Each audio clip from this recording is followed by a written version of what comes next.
Hello and welcome to the Marko Yamashita show. I am your host, Marko Yamashita, and I apologize for the gorilla stream. This is outside my regular broadcasting hours, so I am a little scuffed right now. However, we have breaking news that has dropped approximately almost an hour ago regarding our little alien Pikamee here. And unfortunately, it is not the greatest of news that we wanted to hear. And there's a good side to this and there's a bad side to this, okay? So first I want to replay her clip that she has uploaded here recently. So let's go ahead and we will roll the clip here. ボムズプロジェクト所属の天野ピカミーです。 As soon as I unmute it.「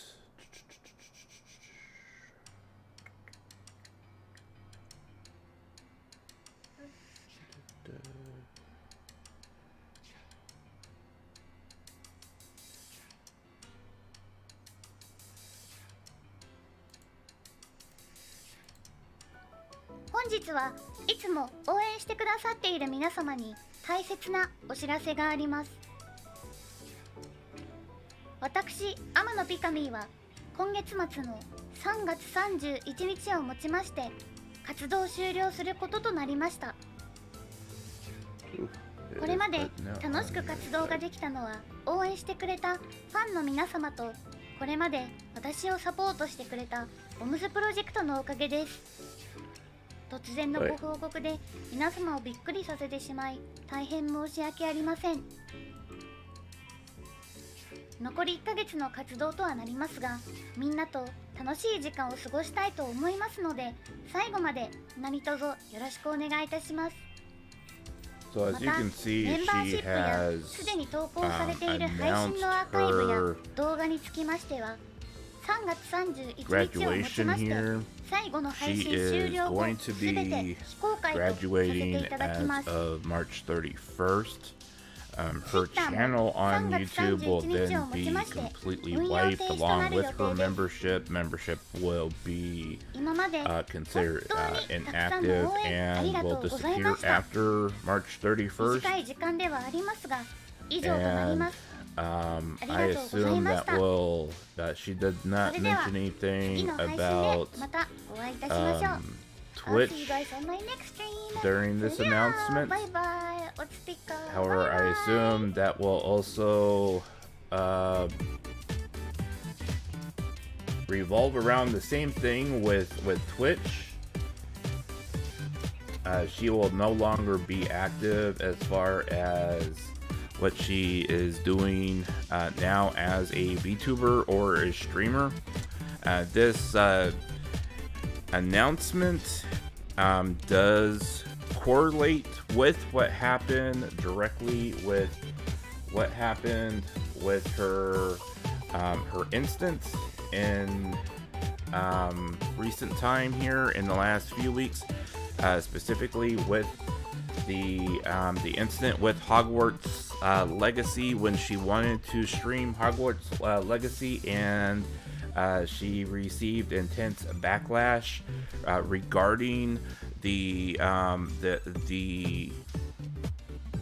willingness to stream the game, despite the fact that there was a vocal minority out there that had very strong opinions about streaming such a game because of the original author's opinion and viewpoints regarding the trans community.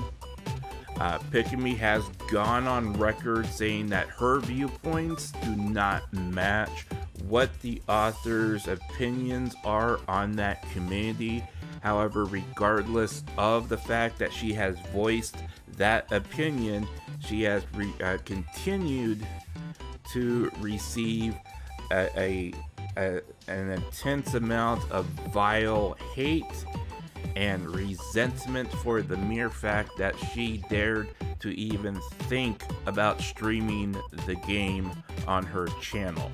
Alright, now, part of the problem that she is facing is the fact that she is now looking at her community, and she's looking at the people that support her, and she's wondering exactly how many of those people out there that supported her have now turned their back on her. And she's wondering, okay, so how many of these people who said that they loved me and supported me and they're out there and they're cheering me and stuff like that, all of a sudden, you know, went from I love you and I support you and I care for you and I'm here for you and now I'll do anything for you, like at the drop of a dime, because she wanted to play the wizard game, all of a sudden are trying to stick a knife in her back because she dared to want to play a wizard game because she wanted to dare to be a witch for 20-30 hours online. And that's exactly why she's deciding to graduate, because the people out there, and it's not just that little sub-community, that little subgroup out there, that little activist group out there that said, hey, you know what? We're gonna bully every single streamer out there that dares to try to stream this game. It's also the fact that there is a community out there that is embedded within the gaming community that joined up with this other group because they're like, hey, we support trans people and they are boycotting this game. We should go with them. And they didn't bother to think for a single solitary moment about the fact that there are people like Pikamee out there who live on the other side of the pond who have no fucking idea and don't even care what happens. And I'm sorry, this is the damn truth. They don't care what happens on this side of the ocean because they just want to play the wizard game. They're Japanese. What happens with, you know, trans rights and all that fun stuff and everything else, you know what happens in America doesn't translate to, you know, the Japanese population should care, or that the Taiwanese population should care, or that people in Europe should care. Okay? You can hate me, you can dislike me, you can leave my stream for all I care. I don't care. It's the damn truth. They just want to play the wizard game. They don't agree with the author. They just want to play the wizard game. It doesn't mean that they are supporting her or that they're financially feeding her or whatever. Because let me tell you something. If you go to Disneyland or Disney World or wherever the hell that this place is, that the Harry Potter universe is, and you pay a ticket to go into that theme park, you are supporting the author because she gets a kickback from that. If you go there, if you've ever gone there, and if you go there in the future, and that Harry Potter land still exists within that theme park, you are supporting her. You have just contributed to her viewpoint. So don't be a hypocrite and ever go to a Disney park ever again. I don't care if they do representation within their movies, because if you go to one of their theme parks, she gets a kickback. That's truth. You don't like it? Too bad. Because if you want to hate on a little girl who wanted to play the Harry Potter game, who wanted to play the wizard game, who Harry Potter doesn't even exist in, and just made her quit, don't ever go to a Disney park ever again. And by the way,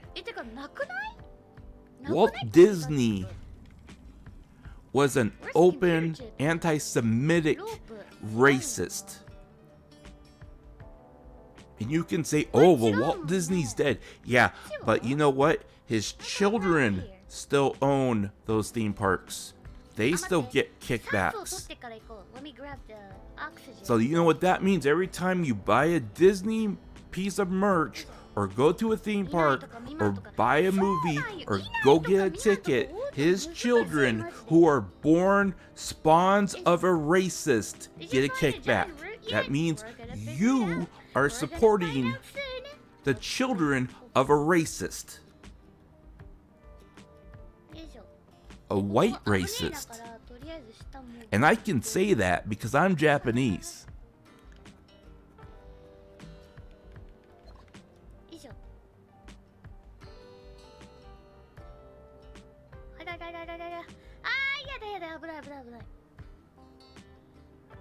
BLTN, thank you for dropping in. Thank you so much for dropping in. And by the way, if you want to sound off in the chat, you do need to be a subscriber to my channel and wait 5 minutes, because I have had plenty of hate trains come through. Today actually marks 1 year since I covered another controversy regarding another VTuber, ironically. And I learned my lesson from last year, where I received an intense amount of hate from daring to talk about that VTuber's controversy and defending her. And you know what? I may not be able to stop Pikamee from graduating. However, I will not stand for bullying. I will not stand for it. Because you know what? Pikamee lived her life being bullied. Her real life being a bully. Being bullied. Oh, he's bleeding. I have experienced the exact same thing. I will not stand for that either. I know what it's like to be physically and mentally and emotionally abused day after day as a child. Oh, fuck. And then to finally find something that you like and you love and to think that you're accepted, and then to have this BS happen to you because you want to play the wizard game. And this is the ironic part about this whole thing, guys, okay? The fact that these people think that they've won and that they canceled Pikamee is so ironic, because despite the fact that she is now announcing that she is graduating on March 31st. Oh, fuck. Here's the thing, all right? She has made a name for herself. She has become more popular than any of those people will ever be in their entire lives. She has made more money than any of them have ever made and ever will make in their entire lives. she will make in this next month more money than any of those haters, any of those aunties will ever make in their entire life in 1 month. And on her graduation, she will make more money on her graduation than any of you anti-hating,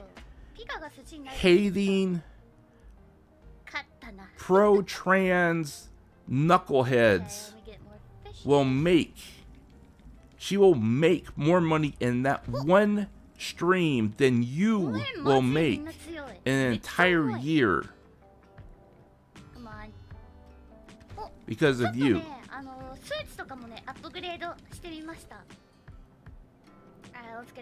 So you didn't win.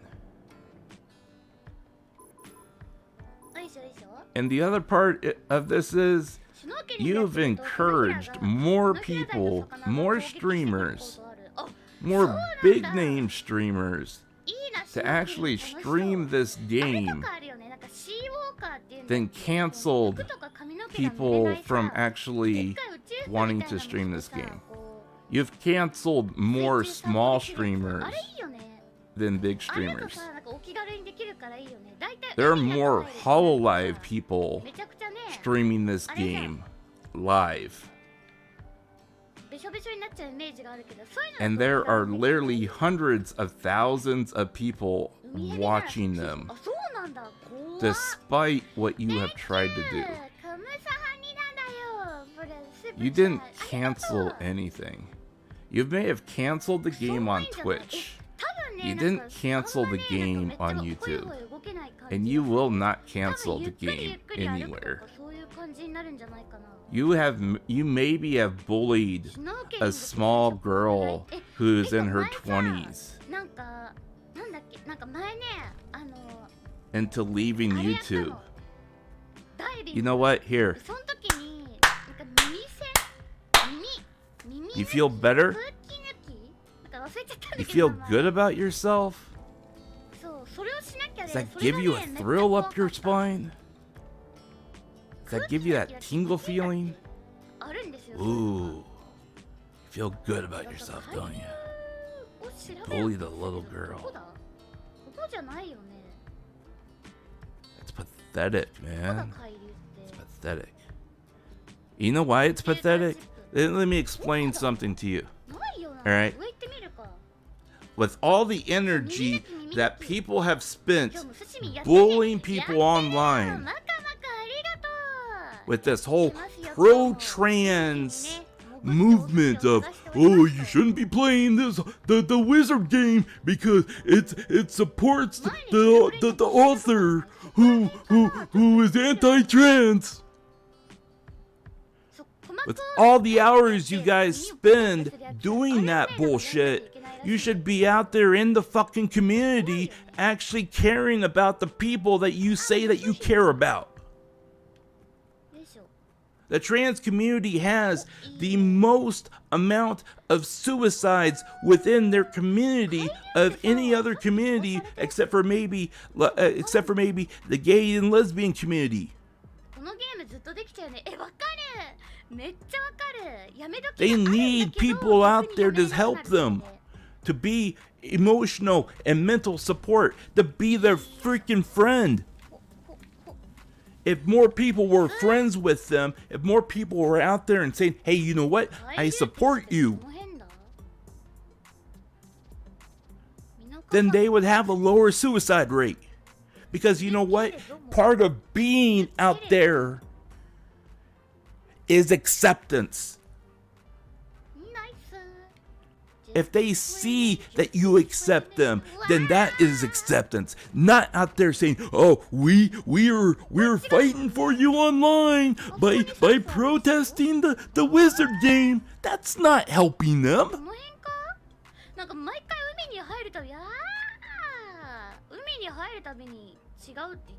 You want to help them? Go out into the community and actually be there for them. Or shut the hell up. What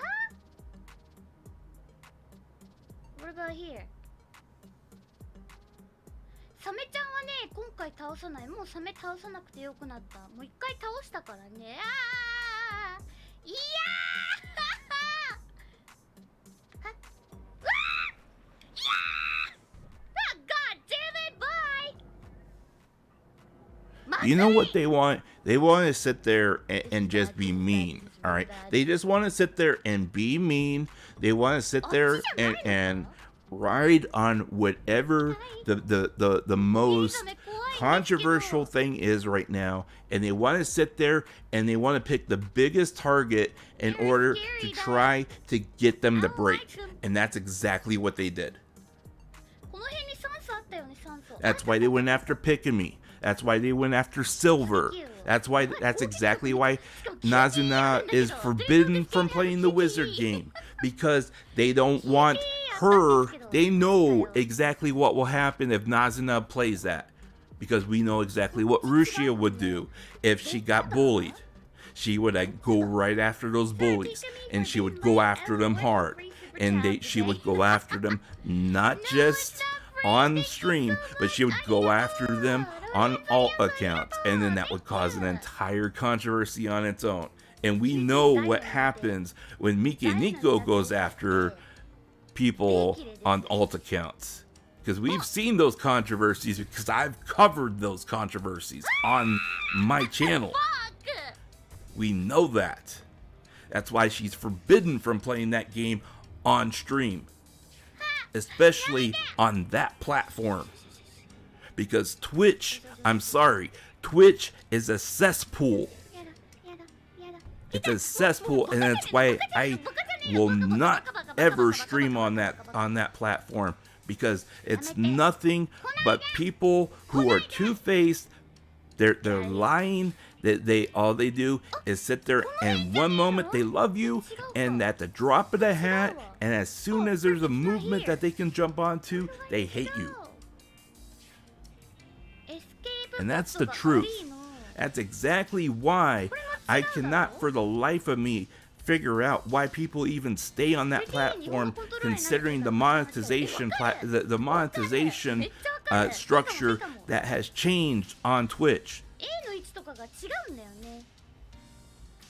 The only thing I can think of is because at with some things, there's just some things that are just so comfortable on that platform, and they already have an established, a fan base that they don't want to lose them. But here's the thing, there are streamers out there right now that they're so afraid of losing that fan base, that support. They're so afraid of losing the people that they have, regardless of if they're actually good fans, good subscribers, good viewers, good listeners. They don't care about the quality of the listeners as long as they have numbers. That's all it is now. They only want numbers. They only think about the numbers. As long as the numbers are good and they can get the income coming in, that's all they care about now. And that's exactly why we're at where we're at right now, because as long as the numbers come in and that they look good, that's all that they care about. And remember that going forward, this is exactly why you're going to see this over and over and over again, and why more and more streamers are starting to realize, hey, maybe this isn't exactly worth it. Because at the end of the day, you end up realizing, I have to make a choice. Do I put up with the fact that I may have a lot of shitty listeners, but the money's good? Or do I strive to have a community that is decent, but my numbers may not exactly match what other people are?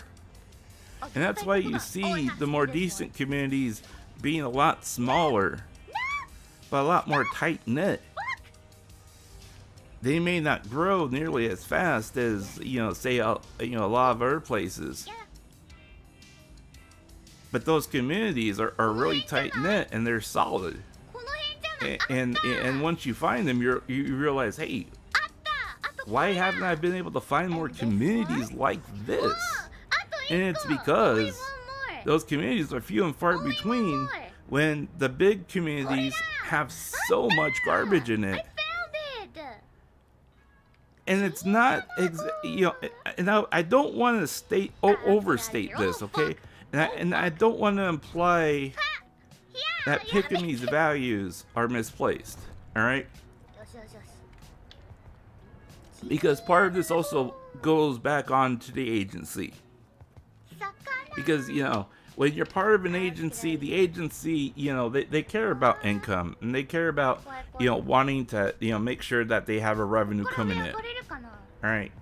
I mean, for a person like me, we I don't care if I have a revenue coming in, because, I mean, I'm not monetized to begin with. I always talk about that. I'm not monetized. Sorry, I wanted to put on, make sure I had music turned on here in the background. I'm not monetized to begin with, so I mean, if I have,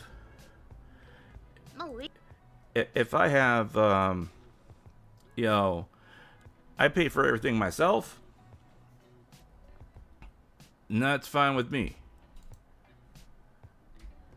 I have no idea why that picture keeps cutting in and out. At least on OBS it keeps cutting in and out, and that's weird. Oh well, whatever.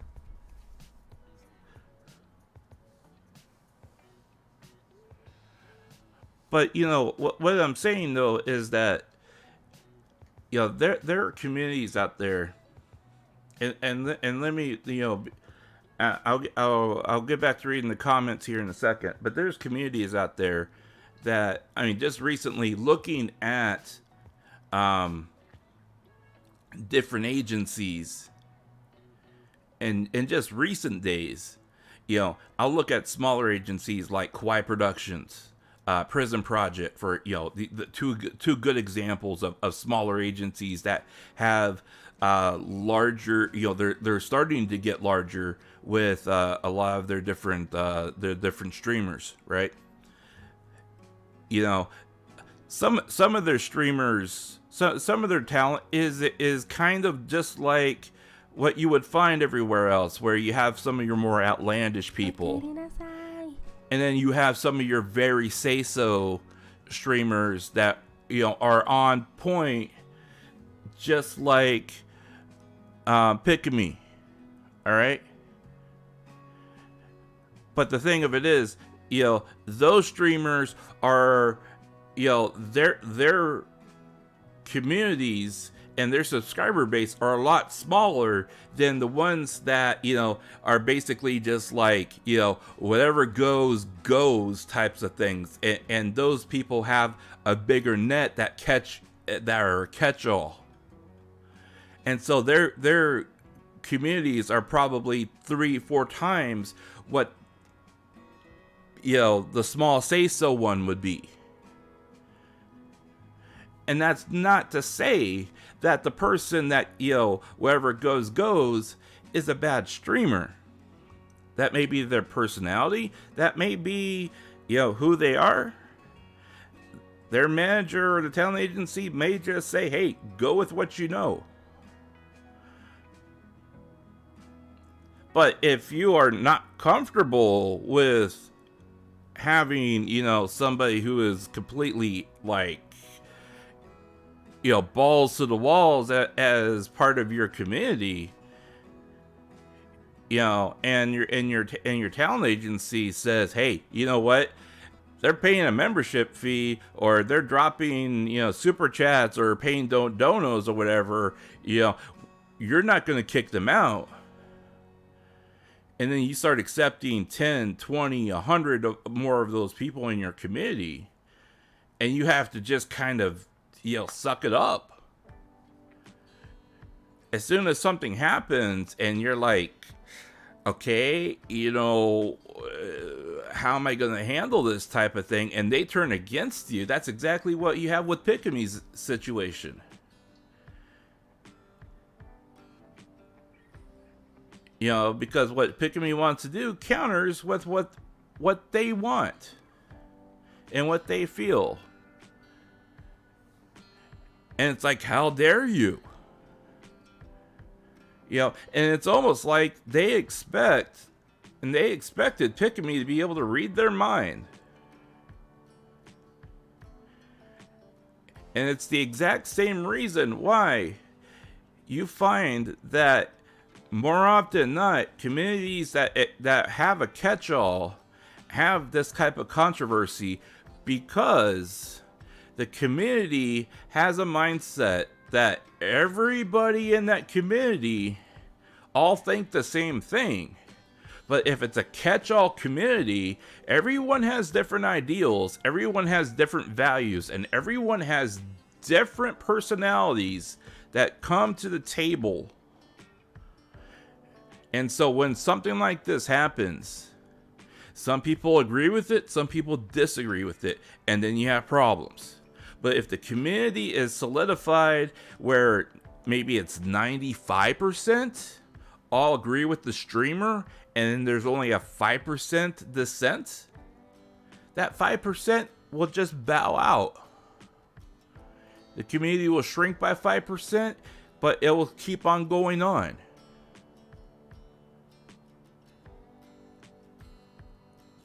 But you don't get this. Instead, you had half of the community turn against Pikamee, and then that half of the community joined up with the rest of the hate groups that roam around Twitch on a daily basis. And then, of course, then you have that whole group, which comprises of half of Twitch, apparently.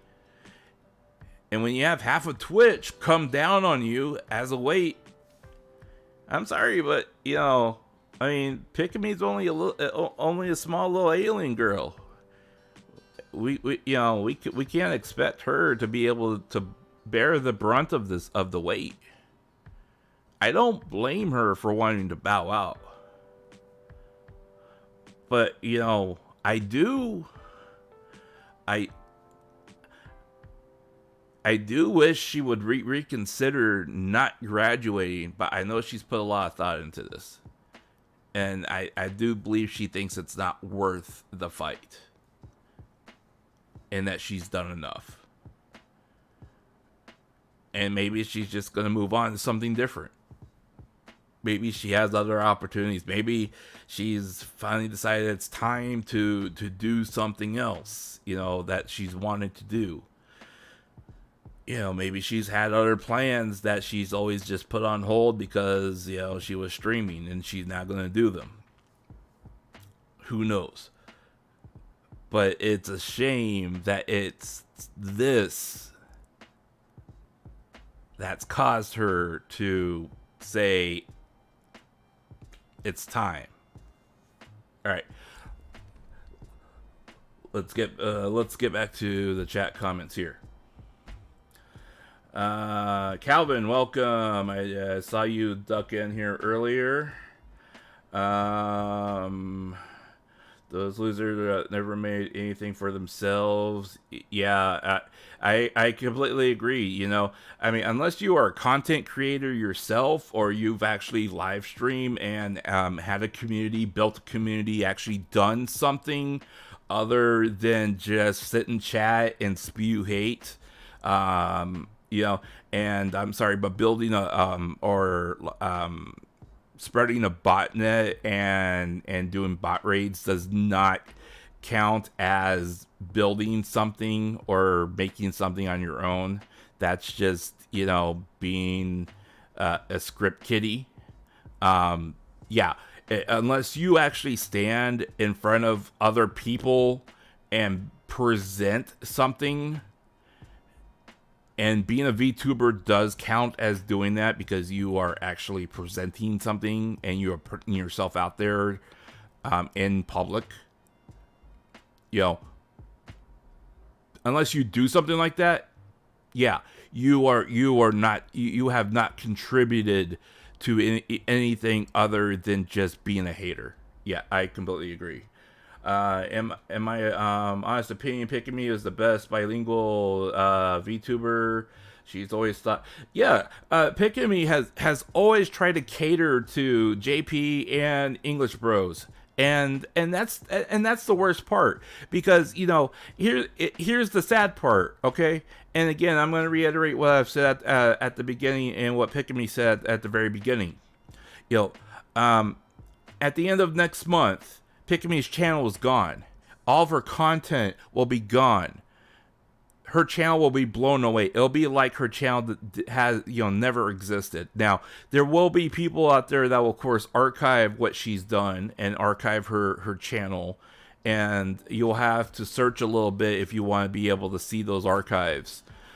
People, like myself, when something like this happens, we do tend to try to personally archive channels like this, so we can have those archives saved somewhere offline for posterity. However, that being said,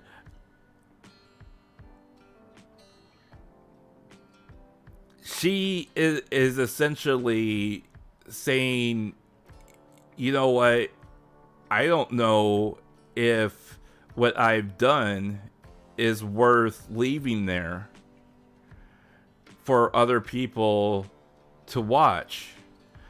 So the only thing I'm going to leave is memories. And that may be partly her decision. That may be partly, her requesting her agency to do that. I'm not entirely sure. Okay. There's no information beyond that, whether or not, it, more often than not, the agency does, have an input on that decision, just like Hololive did with Russia. But the talent does typically, and has typically in the past tried to fight whether or not they leave that those streams up or not for people to enjoy. I know, like, other streamers, like, I know the girls from manga gamers, from Nippon Go-Go, when Akira and Makoto graduated, they fought extremely hard to leave their archives up and publicize their member streams, because there was a public outcry. And mind you, that this was only 20,000 people that were begging them to do this, but manga gamers relented and they said, okay, we're going to leave their archives up for 20,000 people. And those archives have still been up for over 100 days now. So, part of that is on the streamer, part of that is on the agency. So,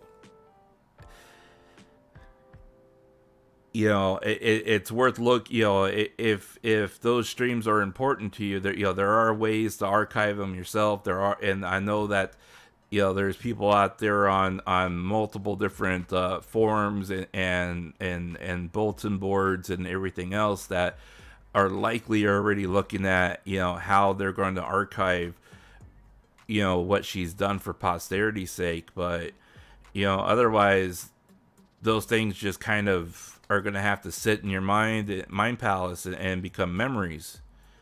So what's up, bro? Geo Frisco Plays, welcome to the stream. Sorry for the late response. What's up? Thank you for dropping in. Shadow Master, I've seen the extreme things those people are saying to her, and it's beyond unnecessary. Exactly. I mean, I've had people hate on me. I've had people hate on me for Russia. I've had the Chinese government ops people hate on me for Russia during the Chinese-Russia wars. Okay, I have been hate rated because of Gargura. All right, I've had people hate on me for a number of things. I've had people send me all sorts of hate mail because I played the Wizard game on my own channel. All right. And you know what? I'll sit here and I'll tell them the same thing I'll tell you over and over and over again. You know what? I have trans friends. I've had trans friends since I was 18 years old. I've worked with them. I have no problem with them. I've gone out to trans bars. I've gone out to drag bars. I've had trans friends. I've had bi friends. I've had lesbian friends. I've had gay friends. Hell, my manager when I was 18 years old was gay. He tried to pick me up. I said, you know what? You're a handsome man. But you know I'm straight. And I gotta turn you down because my girlfriend will kill me if I left her for you. And you know what he did? The very next day, when he saw her, he walked up behind her and he goes, "Oh, you're such a whore," and walked off. And you know what I did? I just laughed my ass off. And she looked at me and she goes, "What was that all about?" And I go, "He's jealous." And she's like, "What?" And I'm like, "You better watch it or I might leave you for him."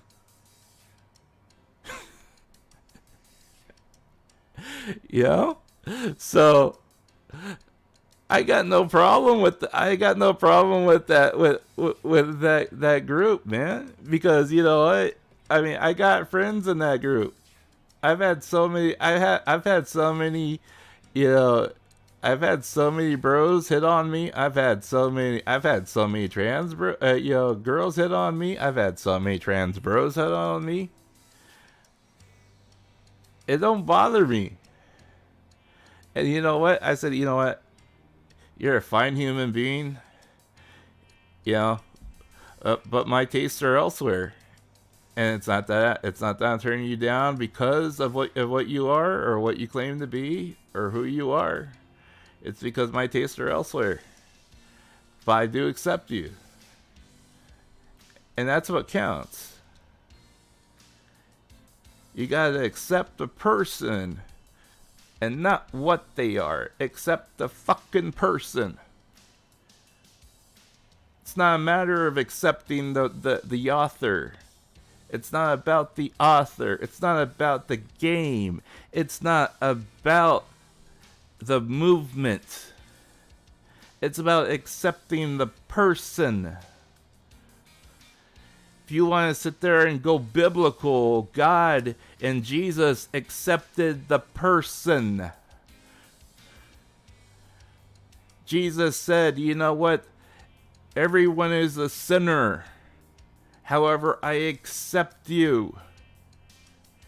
If you come to me and ask for forgiveness, I will accept you because I love you. Just like my Father loves you, and my Father accepts you and all your imperfections. And that's my biblical speech for the day. So, let's not sit there and try to throw the Bible into this because I can run rings around you with biblical speech.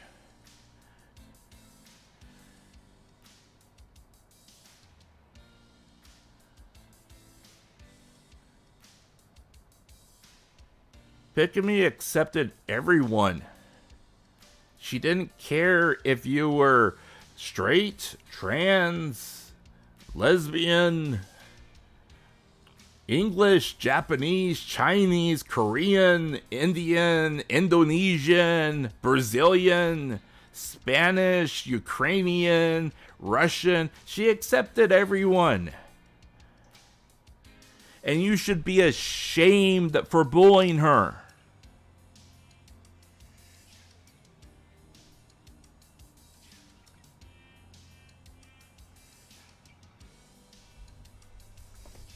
Anyways, let's move on.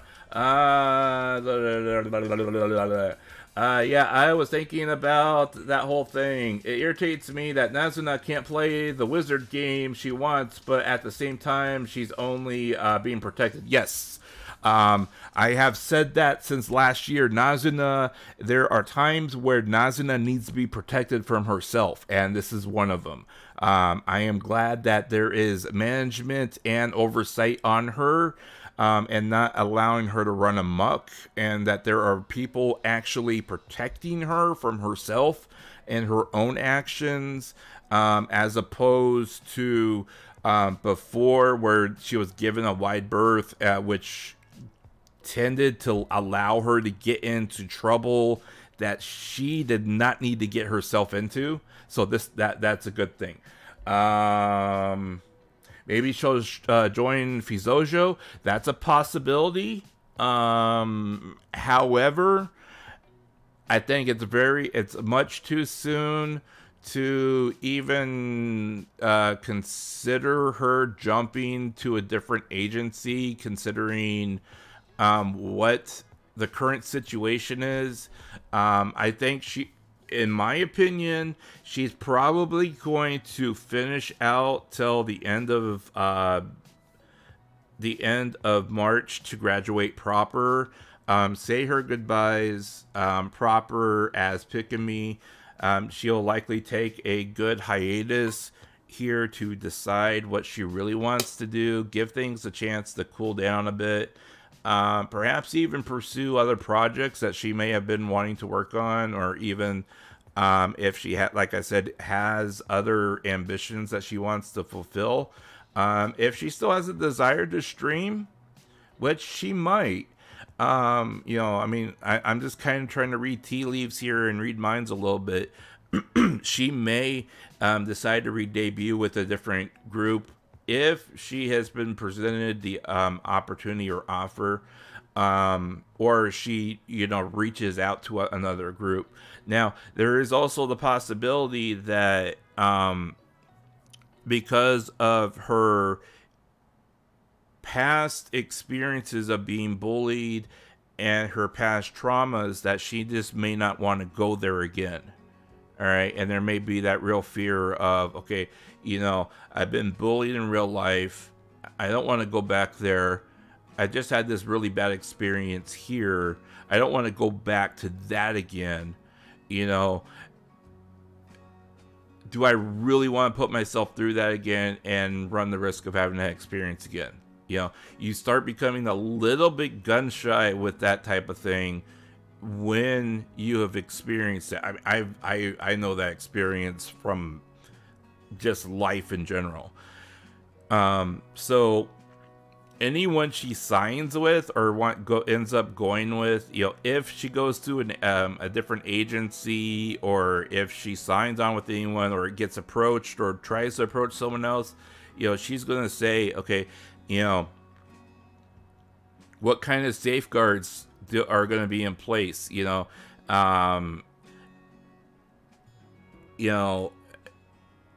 I want to play a certain game, am I going to have a manager that's going to be, have enough foresight to look at that game and say, no, wait, there's a lot of BS surrounding this game. Let's back off on that game for a while. You know what I'm saying? And have enough awareness both on the Japanese side and the English side to be able to see, this is something that you need to avoid. Because this is the big thing, especially with bilingual streamers, that your manager and your agent has to have enough foresight and have enough knowledge to be able to have that awareness on both sides of the pond in order to protect and manage your talent. You can't just manage them as, and this is the thing that annoys me the most, when you have a Japanese manager from a Japanese company, they only think in Japanese. They don't pay attention to what happens on the American side until an incident happens. they'll pay more attention to what happens between Chinese and Japanese relations than what happens with Japanese and American relations until an incident happens, and then they'll pay attention. They react. They don't, they're not proactive. They react. And as a result, their talent suffers. And they need to stop this. Because there's way too many incidents that happen like this. And unfortunately, this didn't happen to a Hololive member this time, where they can be an example. And it didn't happen to a Niji member, where it can be an example. It happened to Pikamee, of all people. Usually it happens to Niji or Hololive, so it can be an example. But this time, it didn't. I mean, even like Kawaii Productions. Kawaii Productions just had a huge controversy recently, including involving one of their talents. And they're a Japanese company, but their talent mostly speaks English. And they had an incident. And they didn't pay attention until an incident happened, and then they reacted. And they have to have more foresight on this stuff. They have to have more awareness. Alright, let's move on. Why do people force you to join their delusion and attack you if you don't join? Potato Gaming, thank you for your question. It's because basically what they, in my opinion, basically what they think is that everyone has to think their certain way, and they are very one-track minded. Most people have a very narrow point of view based upon what they believe, all right? And they don't think critically about what they're thinking about, and the fact that there are other people in the world that may think differently. And once you run into a person that thinks differently than what you think, they don't bother to ask the question why, okay? And you can ask any of my regulars of my channel, okay? I have openly asked people, and on my channel, when we talk about stuff like this, and we have someone come in and ask, or challenge what my opinion, I will stop what's happening or what I'm talking about, and I'll ask that person, okay, tell me exactly why you feel that way. Give me a good argument on why you think the way you think. And if you can give me a good argument, a good compelling argument on why you think my position is wrong, or why you feel like your position is better than mine, I'll consider it and we can discuss it. Okay? 99.9% of the time, all the person does is sit there and continue to attack. They continue to attack and be critical of my position or chat's position, and they cannot for the life of them give any kind of argument or compelling narrative of why they think you should think differently. Other than, we're right, you're wrong, you should change.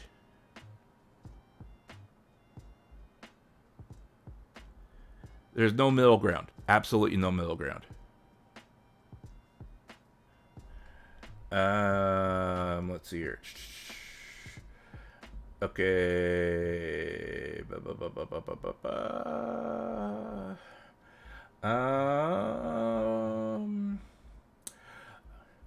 Ruriko, rather than make allies, they just made one better enemy out of you. Welcome to the stream. Yes, they have made many better enemies.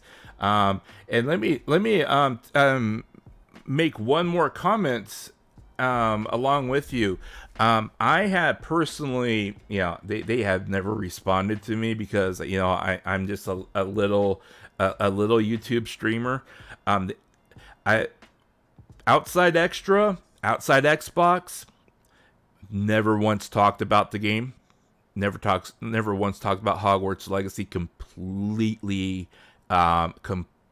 radio silent on the game. They didn't even bother to announce that the game was launching for their February lineup. Completely ignored it. Okay. And I tried to ask them, why did you ignore Hogwarts Legacy? Completely ignored it. So they were part of the pro-trans boycott Hogwarts Legacy group. All right. So I've dropped them like a bad habit. All right. Most gaming outlets, they dropped their game reviews of the game, and they gave it an okay score between 6 and 8, maybe. Most of them gave it like a 6 or a 7, and then they tried to like bury it, right? But then they realized, oh shit, people are playing this game. And like I posted like a week later after the game released, the game was #1 on continuous players on the Steam charts. I checked yesterday, it's still in the top 5. This morning, it was still in the top 10.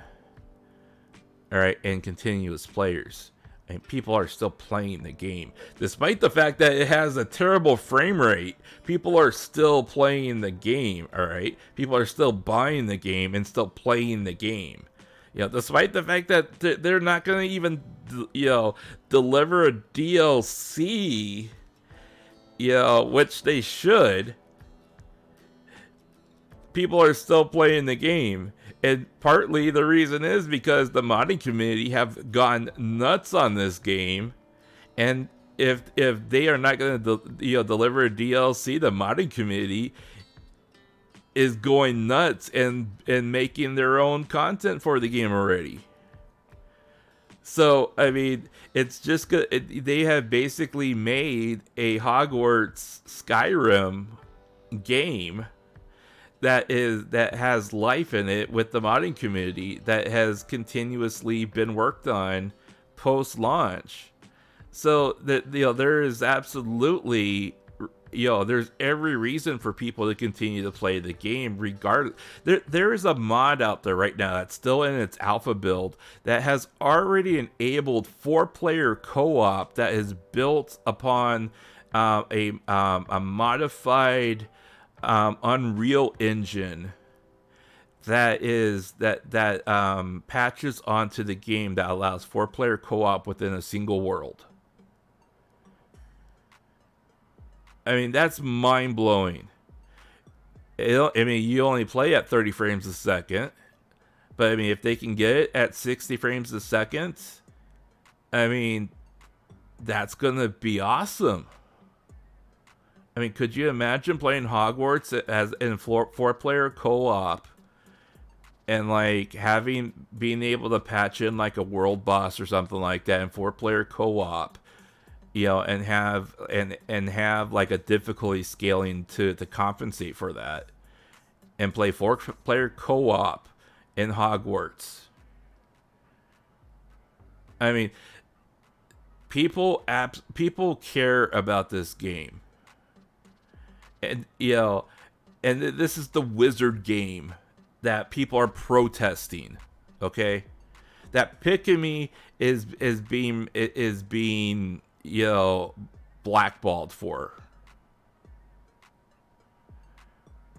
If people didn't care about this game, if people absolutely detested this game. These aren't haters, by the way. These aren't people that like absolutely detest the game that are suddenly inspired to learn, the Unreal Engine to work on making mods for the game. These are people that are established people within the mod community that are making mods for this game, that have worked on other games such as Skyrim, that have worked on, Morrowind, Skyrim, that have worked on Oblivion, that have worked on mods for GTA, stuff like that.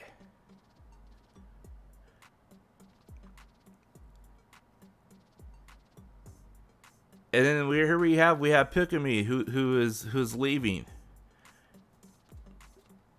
All because some angry people, who hate life, decided, hey, here's somebody that wants to play the wizard game. Let's bully her. Isn't that a bunch of bull? Every single person out there should absolutely detest anybody who's ever used the hashtag boycott Hogwarts.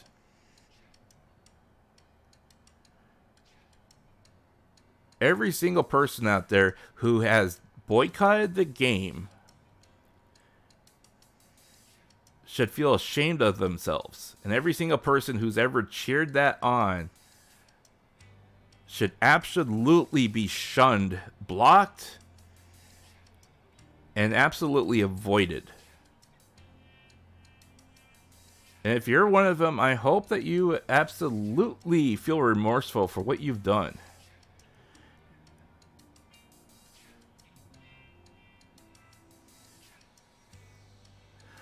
Oreo! Konbawa! Yes. Yes, Oreo. Unfortunately, I am covering sad news on almost the 1 year anniversary of covering the Remember I said earlier, I hope that I'm not covering sad news again at the same time regarding another VTuber and a controversy. Well, here we are. I'm covering another VTuber graduating because of controversy at almost the exact same time. And it's our beloved Pikamee.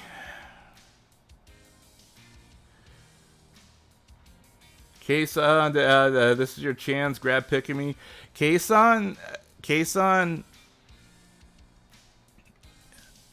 you probably will never watch this, but Kason and everyone who's watching this, if you have a chance, hey, you know what? Tag Kason, go in her stream, tag her, say please, grab Pikamee, hug her, and say welcome home. That's all I'm going to say. However, I will also say, I hope that she absolutely avoids Twitch completely and that she has better management wherever she goes. And I do know that she did get bullied on YouTube, and that bullying did happen on YouTube as well. So don't get me wrong. I do know that bullying did happen on YouTube. And like I said, I've been bullied on YouTube as well. However, the hate trains are not nearly as bad on YouTube as they are on Twitch. And especially if you simul stream on Twitch and YouTube, then it's even worse because, you get both of them, and then you end up getting the raid hates of Twitch while you're on YouTube, and they all get intermixed. So there's that as well. So for any of you who have just joined in and wondering what the hell I'm talking about, Pikamee, and I have random streams playing in the background, purely as background. Pikamee has announced that she is graduating on March 31st. And all memberships for her channels will end effectively March 31st. Her channels will be deleted after March 31st, along with all of her content and her memberships. Her Twitter will remain, however, it will be inactive. She will no longer have access to it, and she will no longer post to it. Her graduation will be on March 31st, and she will resume streaming up until March 31st. However, she did not announce at the time of her announcement what her schedule is. I'm sure she has or will be posting a schedule of her remaining streams, whatever it may be, or however many she may do between now and then. I'm sure, given the situation, she will probably limit the amount of exposure she has to the internet, given that she has been a victim of real-life bullying and now cyberbullying and now hate trains.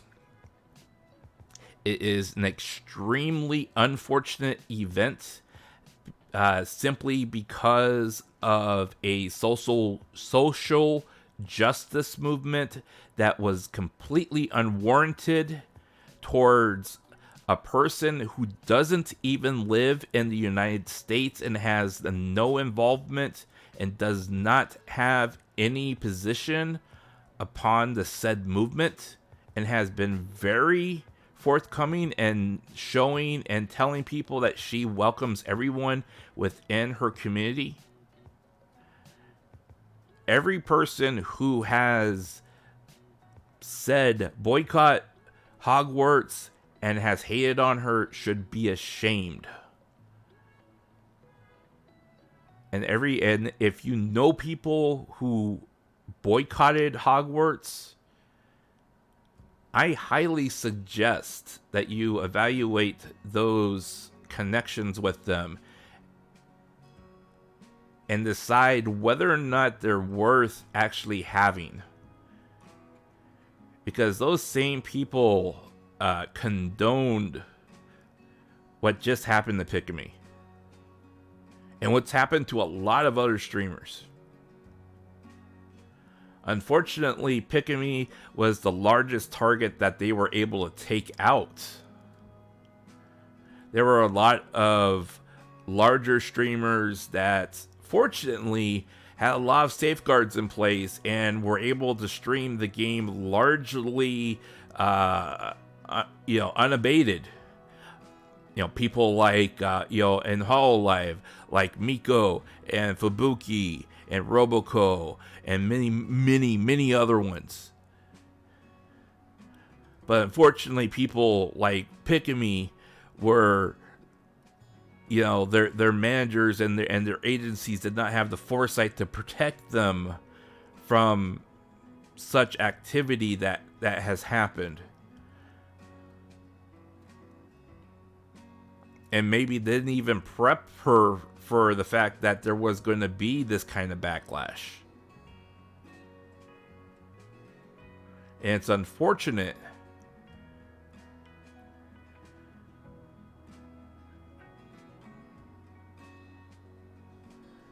Having a company lawyer does tend to shut up any possible libel. It does, and and here's the other thing, there is a legal case to be made that if people have made those types of accusations and threats against her, and they are within the legal jurisdiction of where she lives, those charges can be pursued.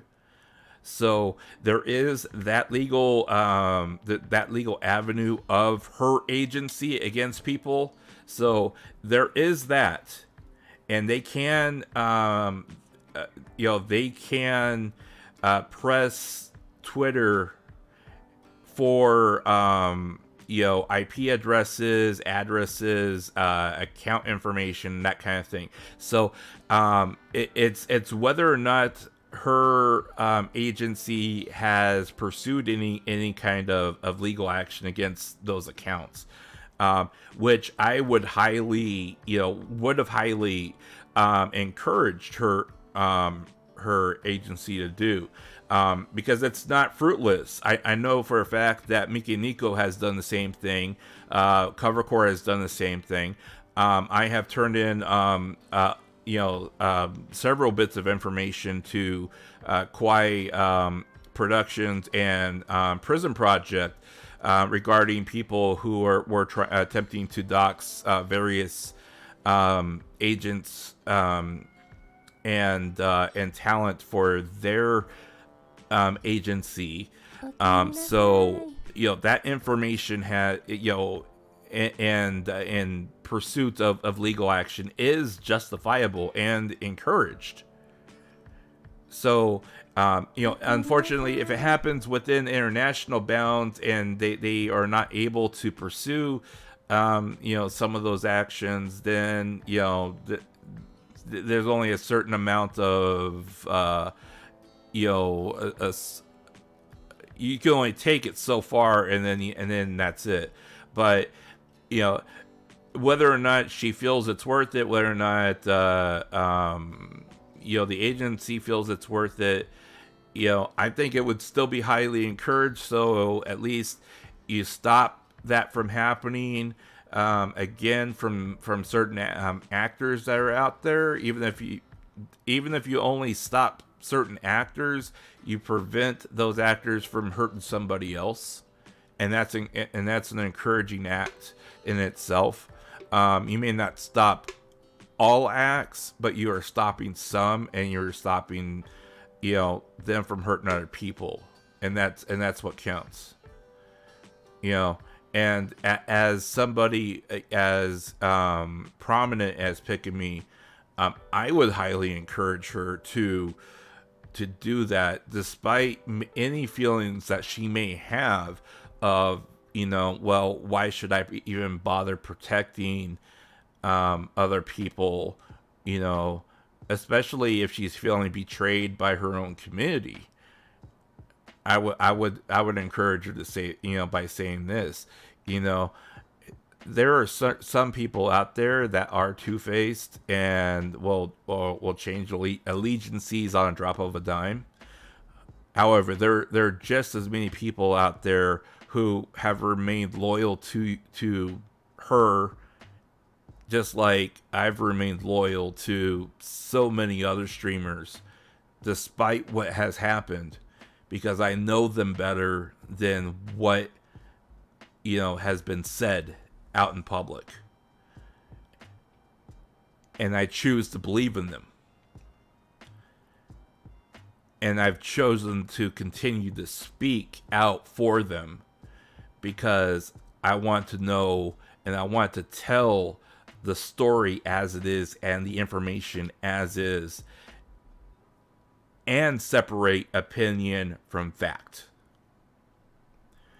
And that's the important part, is to state the facts and then state the opinion separate from fact, and be able to separate that so people understand, okay, this is the information. This is my opinion. Don't mix it up. So I'm hoping that Pikamee will at least, and her agencies will at least consider, what, it's worth trying to protect other people so this doesn't happen to them. VTuber Outer Heaven, yeah, exactly.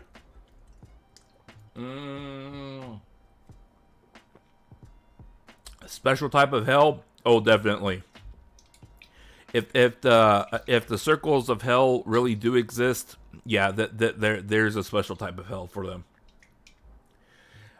Seriously, gatekeeping should be re-implemented. Well, that's part of why a lot of us now, we put a requirement of you have to be a subscriber, especially on YouTube. You have to be a subscriber for at least like 5 minutes, 10 minutes, whatever, in order to be able to comment on our streams, because at least that way, there is some type of gatekeeping.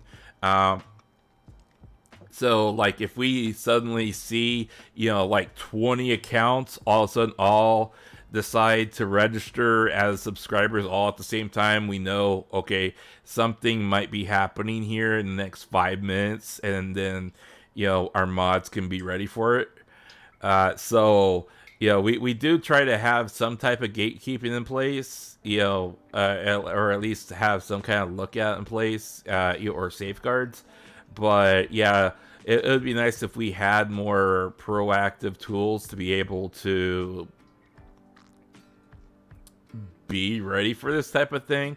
But that's also kind of why when I'm looking at games to stream, I try to keep abreast of like the actual news when before and then during launch, and I'll even like maybe let a game slip a day or two past launch day, unless I really want to play it, to make sure that there isn't any kind of controversy around it. Unless like I want to capitalize on the controversy. But more often than not, I end up like looking at it and I'm like, you know what? There might be a day one patch or a week one patch I want to wait for, so I'll just let it slip a little bit. But Greenpoint 1, welcome to the stream. What is gatekeeping? Well, from my interpretation of gatekeeping, and this is what my understanding of gatekeeping is. It's basically like, it's kind of like allowing somebody into the community and stream, and to be allowed to like actually say something in your chat. At least that's what my understanding of it is. It's kind of like a rite of passage. That's my limited understanding of it. You can, unless there's like a different definition of it, chat, you can correct me if I'm wrong, but I that's what I've heard. Or let's see, Shadow Master Fate, gatekeeping is good if used by the right people, is what I meant to say. For gatekeeping, try to think of a singular group, no matter how big or small, trying to make a piece of entertainment that's exclusive to them and pushing any outsider away from it. Fascist zones. Well, there's two ways of looking at it, okay? Like, gatekeeping, well, I mean, you can look at gatekeeping a couple ways, okay? Like, you can look at gatekeeping as it's kind of, gatekeeping is a little bit like how, like on Reddit, how like you have to have a certain amount of I don't know what, I forget what they call it, like recognition or standing or whatever it's called, in order to post in certain forums or certain subreddits. And if you don't have enough of a level, then you have to build it up in order to post in certain areas, and you can call that a form of gatekeeping. Another form of gatekeeping is basically like they said, you have to agree with everything that they say or everything that happens within that particular subreddit or that sub or that stream. You have to like enough streams within, or spend enough time within that stream, and consume enough content, enough minutes within that particular stream in order to comment on it. It's kind of like it's kind of like what we have now, where like you have to subscribe and then be a subscriber for X amount of time before you comment. That in itself is kind of a form of gatekeeping. It locks you out until until a certain amount of time goes by, and then you can comment. But a lot of gatekeeping does, like they said, involve you actually liking enough of the content in order for you to be able to participate in said content. It does alienate a lot of people, which is why you don't see it happen nearly as much on this type of platform, because you want more people want to gain the monetization, but at the same time it can encourage people to watch and absorb the content more if they want to be able to participate. So it would also encourage you to make more compelling content in order for them, in order for you to attract people to stay long enough to, like, say, gain ad revenue, or to gain people to join membership, or to donate, those types of things. So there are things that you can do for that. Now, in the case of like Pikamee, for example, it would be very advantageous if she would have had like the same thing, especially like on Twitch, where I believe you can gatekeep on there as well. But most people don't, because again, you want to be able to allow them to participate, be part of the chat. You want them to be to gain points and all that fun stuff. Yeah, you want them to be able to contribute and everything else. And then on Twitch, you have the more that you're able to interact with the chat, the more possibility that you'll be able to gain a gifted sub. The more opportunities you may be able to gain recognition within there. The more opportunities they're able to participate, the more likely they'll be able to donate bits, so on and so forth. And the same happens over here now with YouTube, where if you are more active within the chat, and you are a subscriber to the channel, if someone donates memberships to the channel, and you've turned on being able to accept gifted subs, you're able to accept gifted subs to the channel. So, and if you're not a branded account. So, there's a lot of, it's kind of like karma. Now there are some ways of being able to build in karma with like bot systems. However, you have to be able to play around with the bot systems and try to figure that part out. And then you have to try to be able to explain that to your chat. And if it's too complicated, those people just tend to leave. And if you don't allow and capture your listener within the first like minute, they're gone. That's the other thing. Which is why a lot of people only set their subscriber limit to 1 minute, because if they have to wait more than a minute, they're gone. That's why if they really want those subs, they'll only set it for a minute. That's why I have mine set to 5. Because, I want people to actually sit there and think, okay, am I really going to wait 5 minutes in order to hate on this guy, or am I going to just move on? Let's see here. Small group dictating, gatekeeping. Gatekeeping is a good thing. Just look at what happens to comic and gaming.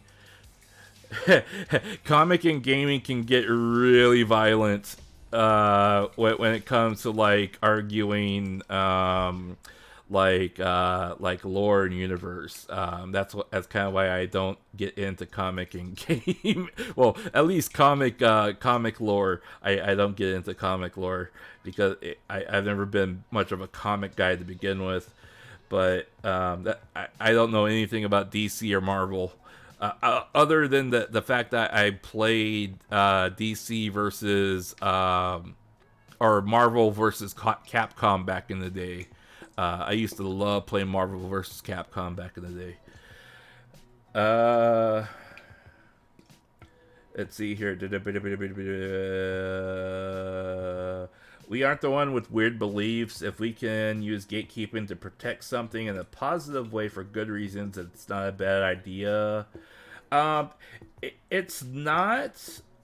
Let me get back to that thought, Shadow Master. Because let me finish what you were saying. The way I described the definition of gatekeeping may have sounded like a harsh thing, but I'm only being honest in much detail as possible. Most people who gatekeep do it for the wrong reasons. So, you like Batman, name every single Batman comic ever printed. I have never read a Batman comic. The only Batman I recognize is the one back in the day when, you know, every time he threw a punch there was a big pow on the screen. and Robin would go, "Holy Jenkins Batman," you know, or whatever the hell he said. Adam West is the only Batman. I'm sorry. Okay. Adam West. No. So, like, gatekeeping in itself is not a bad thing. Okay? If it's utilized in the right way, and if it's implemented correctly. However, you have to keep in mind that in Pikamee's case, with the company that Pikamee works for, they're looking at not just the fact that.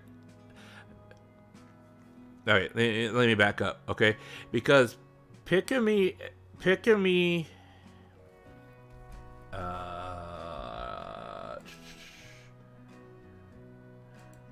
Hang on. I'm trying to think. Pikamee.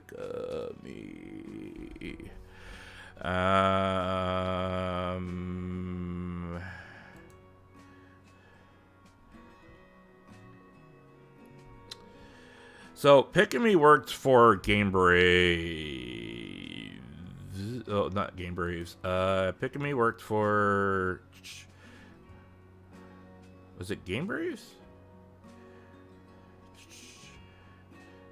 Or I'm sorry, VOMS Project. Okay, so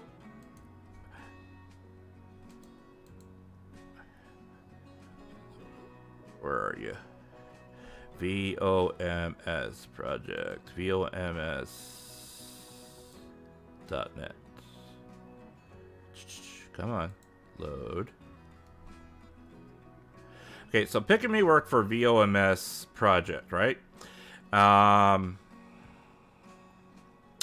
And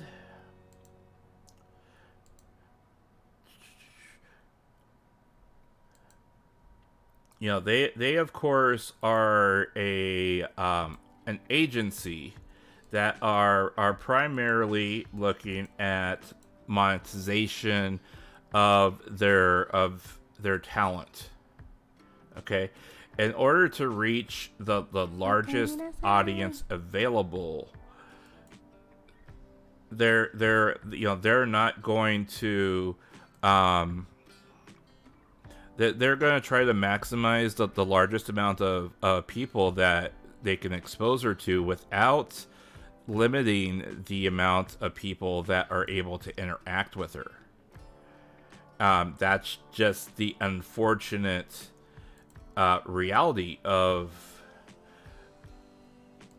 her situation. And unfortunately, because of that situation, she's not going to be afforded the ability to limit how many people or what type of people come into her streams, unless it's specifically dictated by her agency. And I'm just kind of like looking at her channel here. Yeah.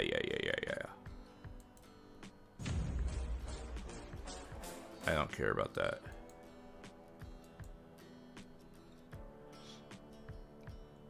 Wow, she's already blown away her entire Twitch channel.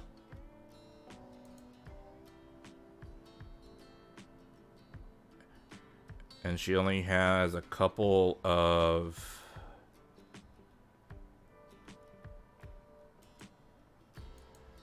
Her entire Twitch channel's already gone.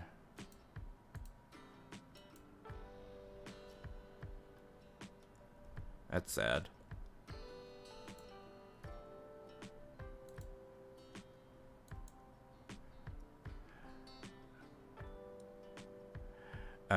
See, her entire Twitch channel's gone. Her booth. Wow, her booth store has already been privatized. That's really sad.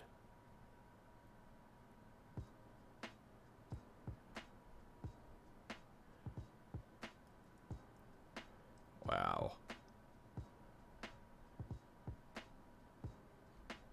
So yeah, I mean her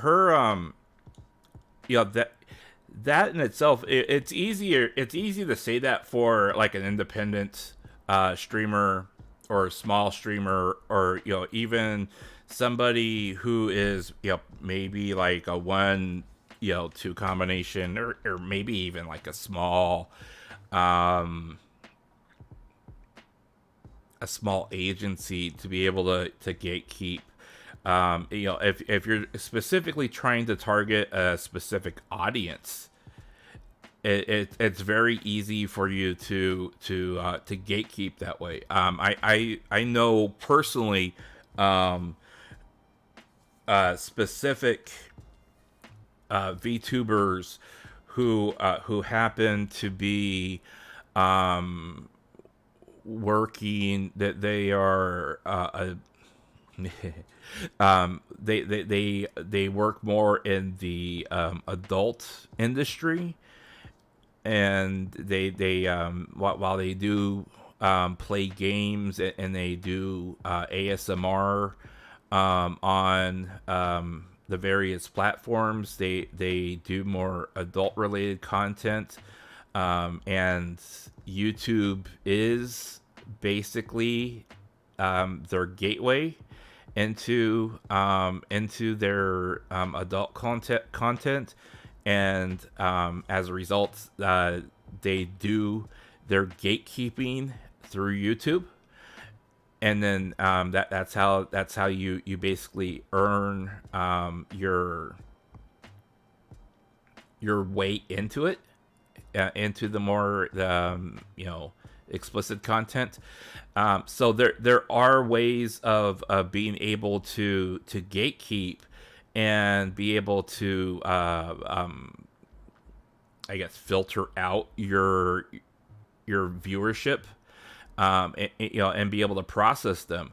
However, you as a result, like I said, you do end up limiting the amount of viewers, and you do shrink your audience size, and you do shrink your overall numbers as a result.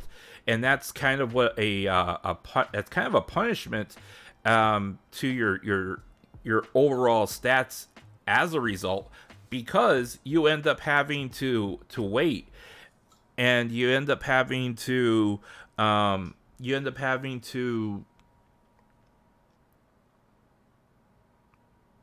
grow smaller, and your profit margins are smaller, and then you have to compensate that through other means. And if you can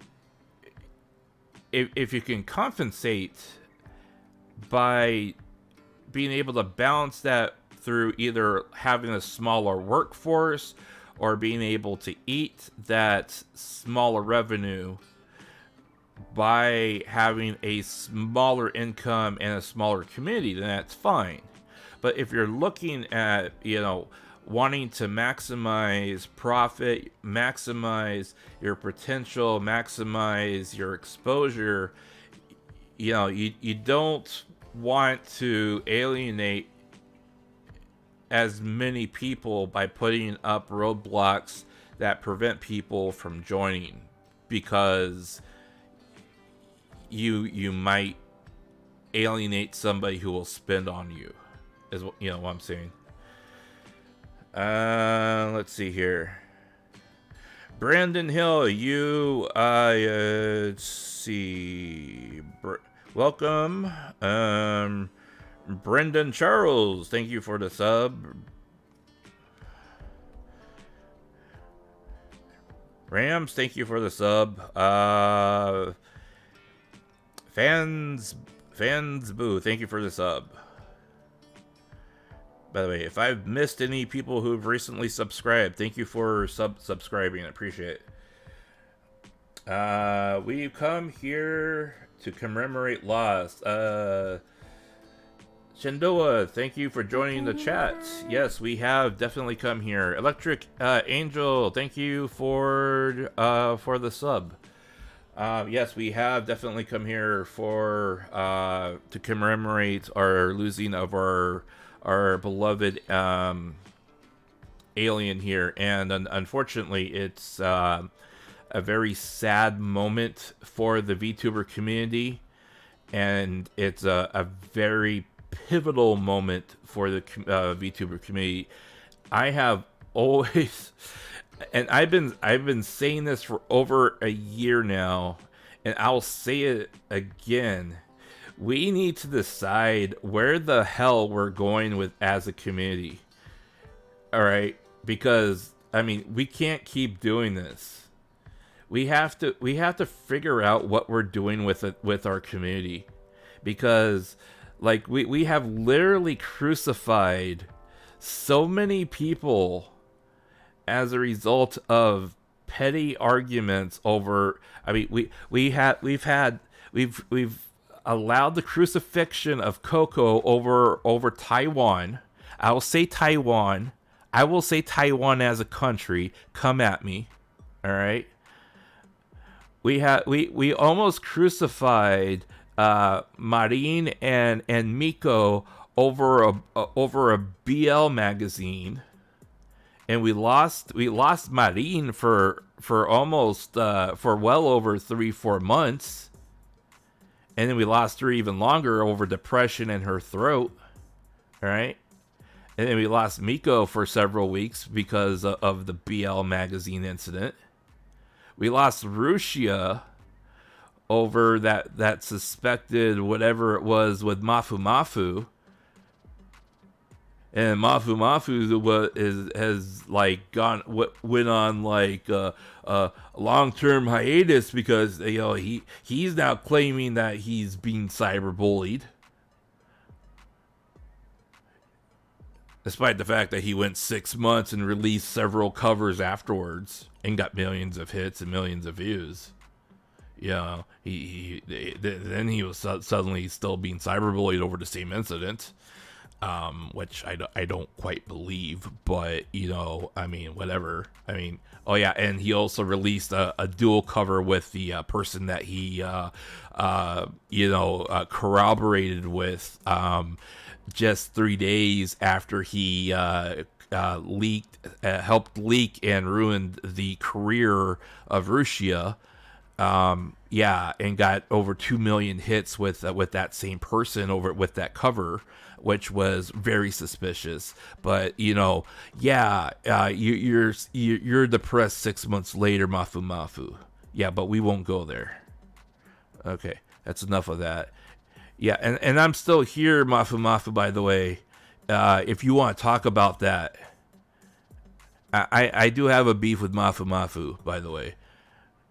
Or as I like to call him, Mufasa. If you're still out there and you're still crying over this, if you want to talk about it, you can talk to me about it. We could talk about this, and we could talk live about it, and we can clear this up. I'm always here. You can just call me, really,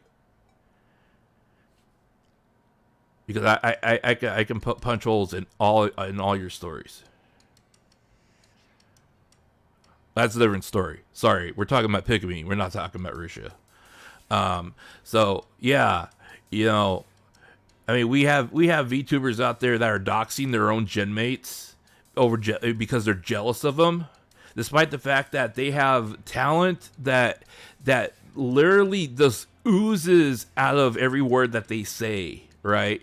I mean, we had a VTuber who worked for a smaller agency, who was jealous over her 3 gen mates, who, and no disrespect towards her fellow gen mates, all right, but she had more talent and she was professionally superior because she was more professionally ready for the big time than her 3 gen mates. But she was so jealous of them that she wanted to put them down and get them out of the way and be front and center, that she doxed all 3 of them, leaked all of their personal information online, and then organized a hate group to go and hate raid all 3 of her gen mates,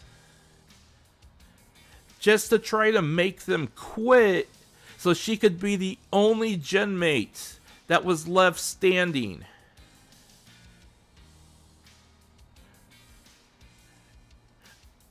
I mean, what the hell is going on with the VTuber industry? Right now, I'm sorry, but right now, we have, I kid you not, we have at least 3 different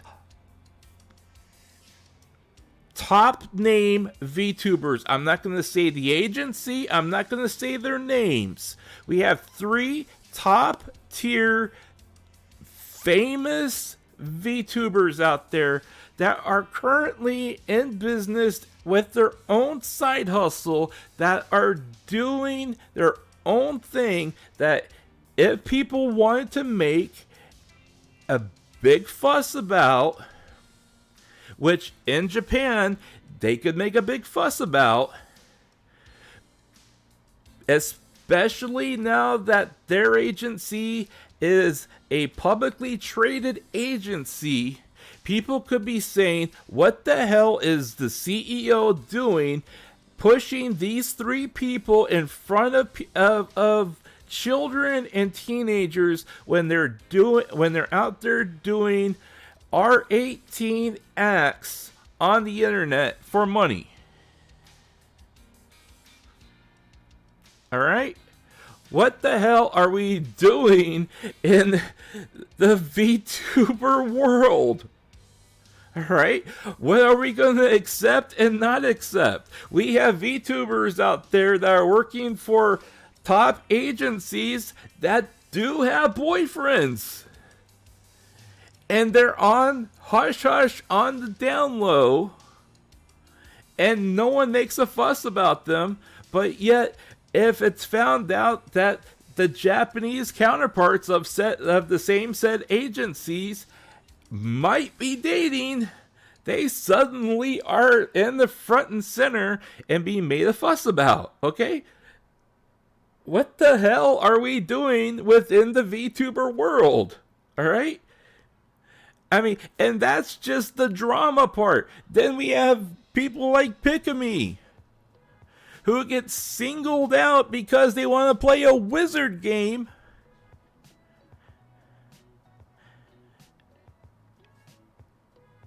And we don't protect her. Our fan base don't protect her. Half of our fan base turns on her. I kid you not. 100%. Okay, maybe that's overstating it. 99% of her fan base should have turned around and said, no, we stand by Pikamee, and we will stand by her no matter what happens. But no, instead, half of her fan base turned against her and said, you dare play this game?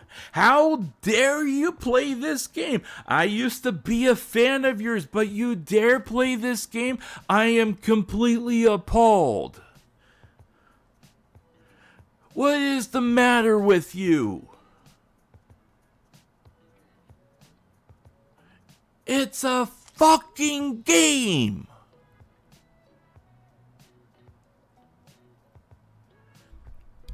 Let me tell you something.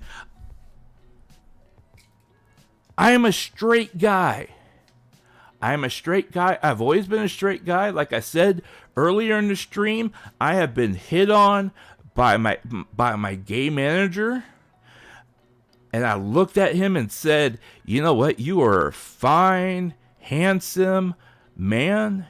However, I am a straight man that loves women. So I'm going to have to say no. But it's not because you're gay. It's not because I'm straight. It's because I love women. And I told my girlfriend at the time, I said, you know what? My manager just hit on me. And if you're not careful, I'm going to leave you for him. Not because I was going to turn gay or bi. It was because, you know what? I was actually flattered that he hit on me. And not because I was going to take him up on the offer. It's because I was letting her know that there was somebody else out there that thought I was attractive. And I was flattered by it. And it wasn't the fact that, you know what, I was going to sit there and use him. It was the fact that I was honored that he approached me and had the courage to approach me by it. And after my girlfriend heard that, and after he like jokingly stood behind her and called her a whore, and she approached him and said, what was that all about? And I told her that, and she went up to him and said, you hit on my man? And he was like, your man's fine, and if you don't treat him right, I'm going to steal him from you. You know what? She started treating me better. Even though she knew I was straight and I would never actually leave her for another man, she did treat me better.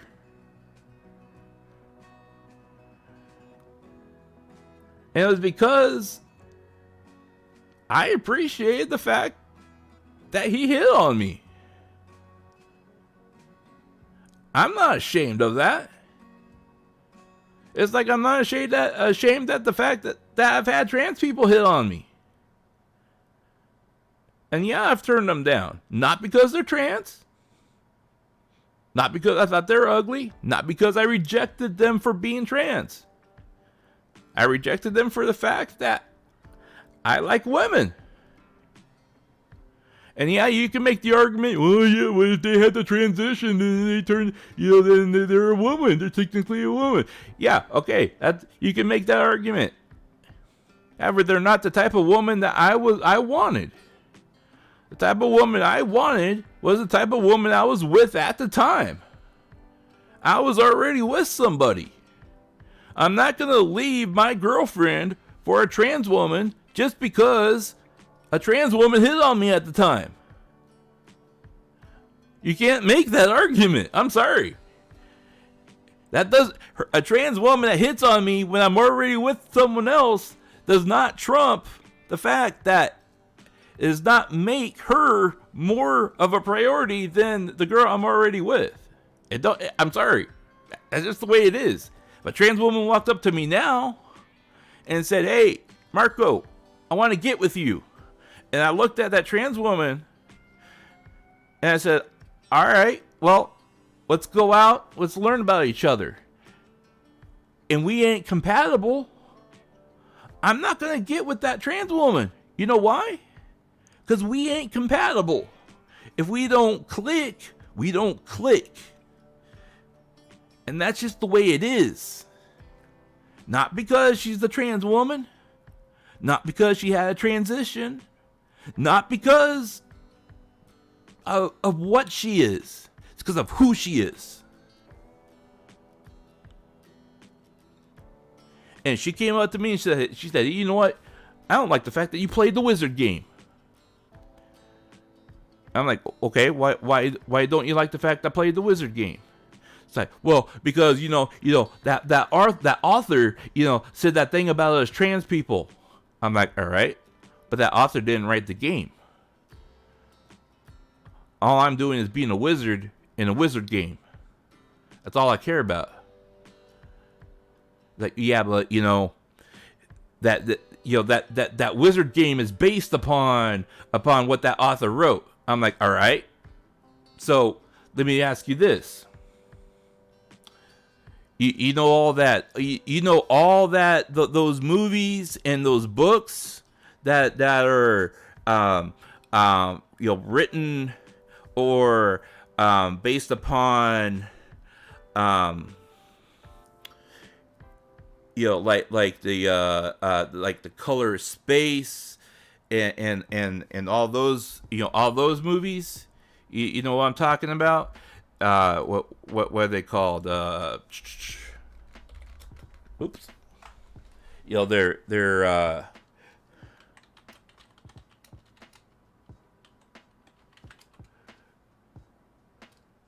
Lovecraft movies. They're based on H.P. Lovecraft, right? All those movies and books that are based on H.P. Lovecraft, like The Color of Space, The Mist, all those movies. You like those movies? Every single movie that is based or has a inspired by H.P. Lovecraft. Everything. If you ever, even The Thing, one of the most pivotal sci-fi movies ever made. If you like those movies, you are a racist. H.P. Lovecraft is a racist. You don't believe me? Go read what he named his pet. I dare you to go read what he named his pet. Google it. I can't say it online. I can't say it live because number one, I'm not that type. I'm not that nationality. But if you Google what did H.P. Lovecraft name his pet,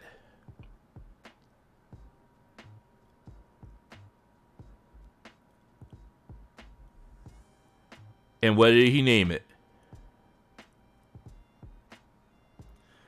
I know you may not be able to type it in chat because I think I might have it on the ban list. But he had a black cat, and he named it the derogatory name for an African American person.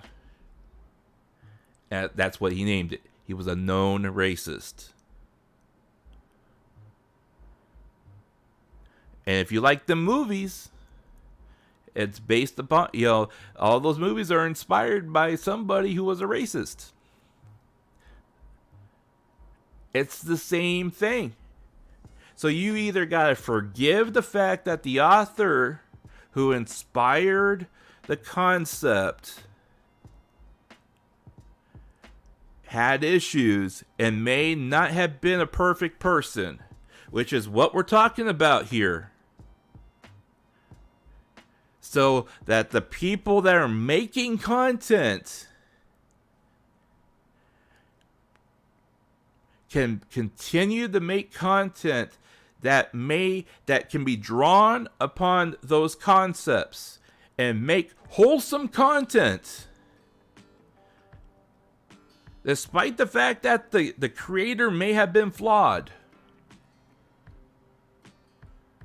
Or you gotta throw every single thing out that happened before, during, and after.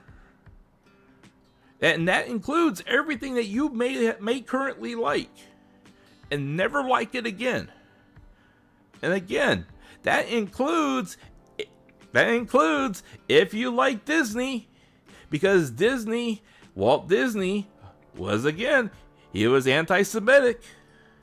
Disney was racist. If you doubt me, try to find, and again, a lot of this stuff has been erased from history because people who are, dead set on trying to hide history and hide the racist acts from the past, they're more interested in erasing history than preserving it so people know what happened in the past.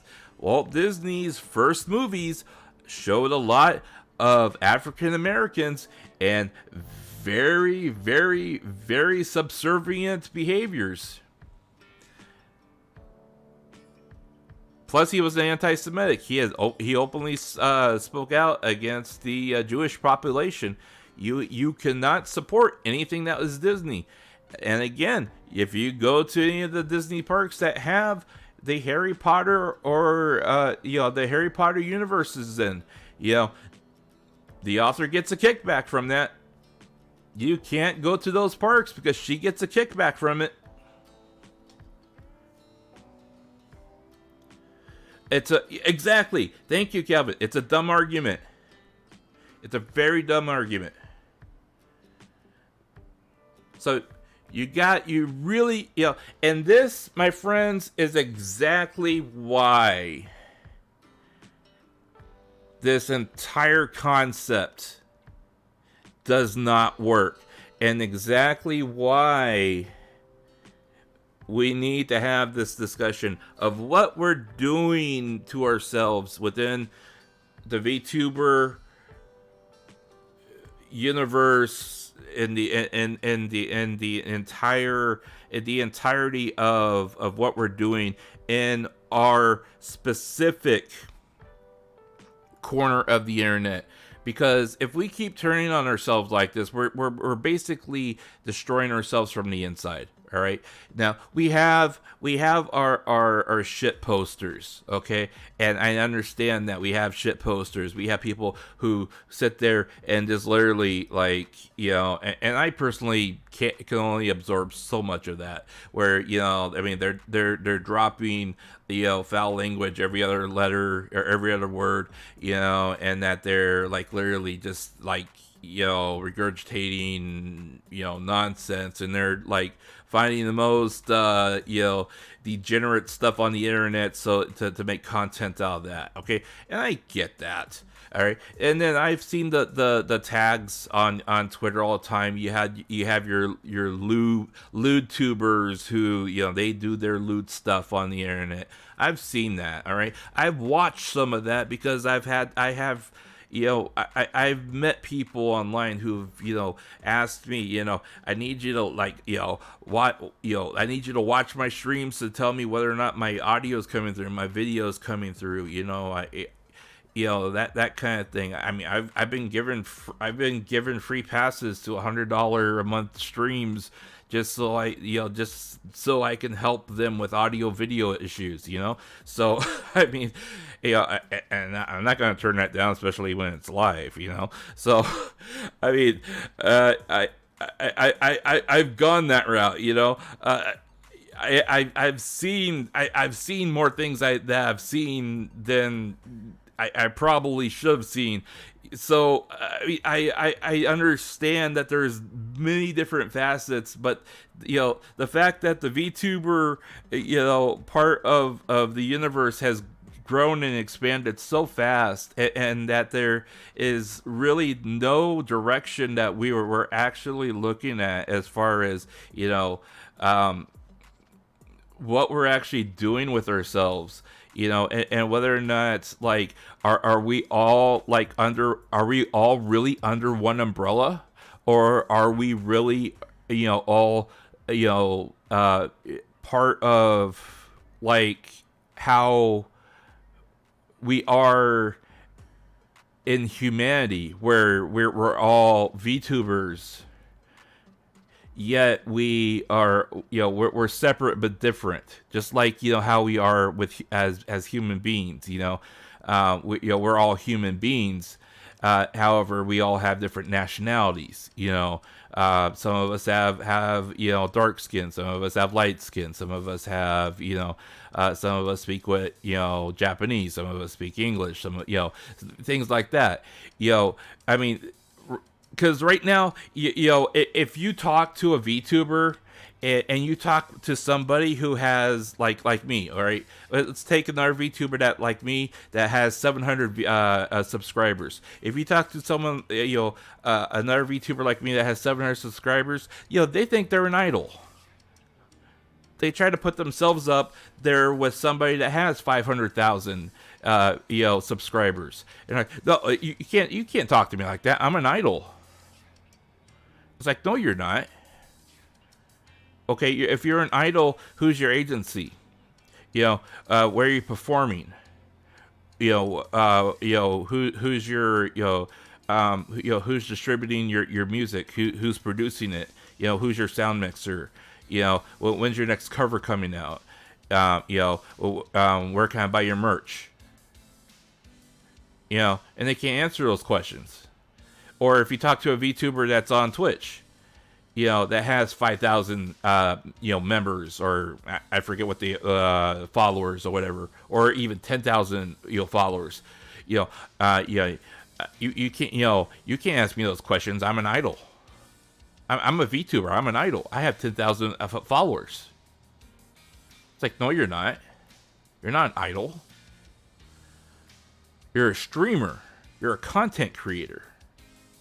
There's a difference. If you're an idol, you have an agency. They're producing you. They're promoting you. They're getting you different jobs. If you're an idol, okay, if you're doing other work besides just streaming video games and playing video games, okay, that's fine. However, unless you're actually producing those things for actual consumption under the same name, you're not an idol. You're just a content creator. There's a difference. Pikamee is considered an idol. She works for a talent agency. She's produced and been she's produced and released cover songs. She has been part in different presentations. She has been on TV shows. She has been interviewed. She has she's been part of different promotions. She has and had an agency that actively promoted her and pushed her into other opportunities. That's an idol.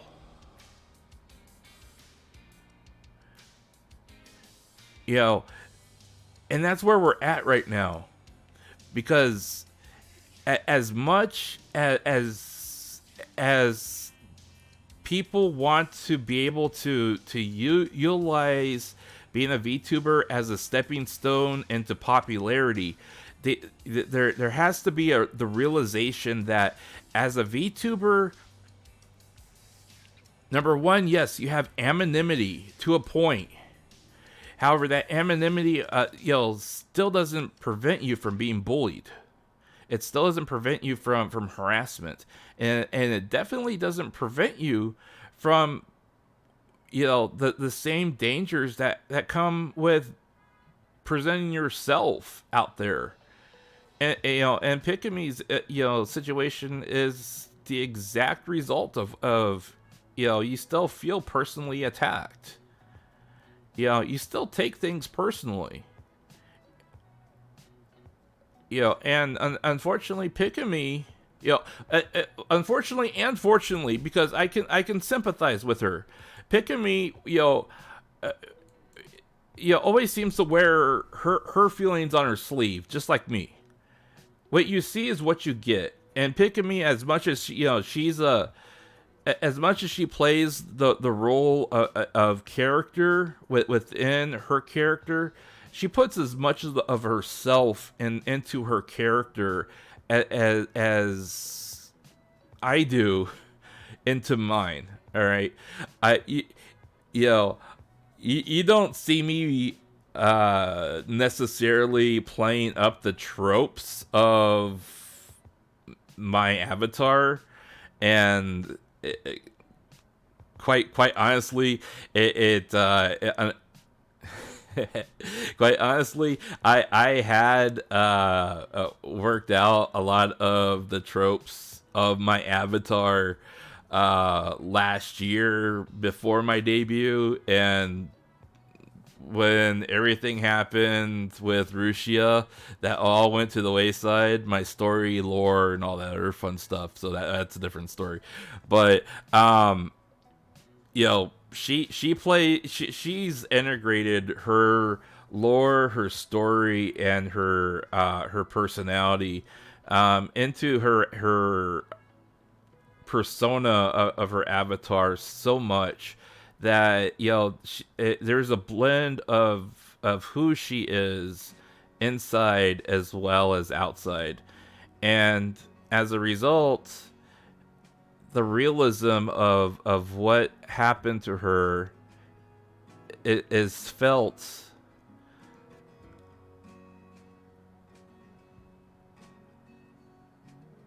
and reflected, and what happened, what's and that's why when you read what the now deleted tweets, you're reading her, what she actually felt. You're not reading an act. You're not reading her speaking from a character point of view, even if she is, using, the same, context of what she would normally say. She's speaking from the heart, and it's tragic. And I mean, when you look at the fact that, like right now, she's smiling on the screen, and 90% of the time she's always smiling. It's because she's always smiling because she always thought and believed that she was with other people that loved her, and she now, I honestly believe she doesn't know, and she's afraid that if she's in front of a live audience again, she doesn't know, and she doesn't trust to know who actually still loves her and who doesn't. And she's afraid. And that's why she's leaving. And it's not that she's not brave, and it's not that she's running away from a fight, and it's not that she's giving up. I honestly think she's scared and afraid that she's not loved anymore. And even if there's gonna be, and I know there will be, even when there's an outpour of love towards her when she starts streaming again, she's still going to have that doubt in the back of her mind, you know, who really is here to support me and who is just saying this, you know, until something else comes up and I mess up again, and then they're going to bully me again, you know, who is just here to build me up to knock me down again, because that's what bullies do. They, you know, they knock you down, then they pick you back up and they dust you off, and they, oh, that didn't hurt too much, did it? No, that didn't hurt too much. Yeah, because you're tough. You're tough. Yeah, you're okay. Yeah, you felt that, but that's all right. Yeah, and then they knock you down again.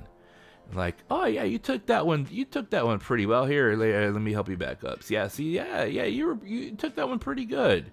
Yeah. See, that wasn't so bad. Yeah, you did. Look at that. That bruise doesn't even show. Yeah.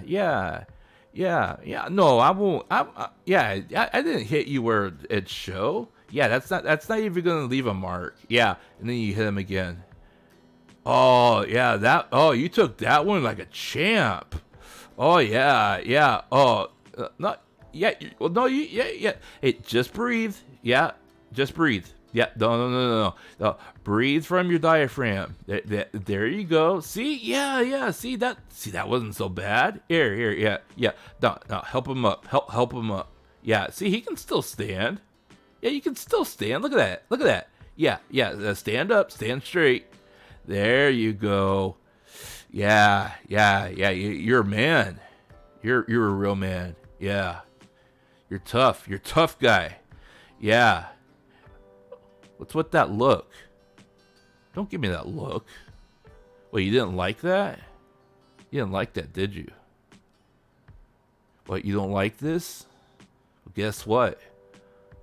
You don't like this, and you're going to keep coming back for it. You're going to keep coming back for this. Every single day. You're going to like it. You're going to like it because I said you like it. Don't worry. We'll keep it to where, you know, nobody will be able to see it. But if you tell anybody about it,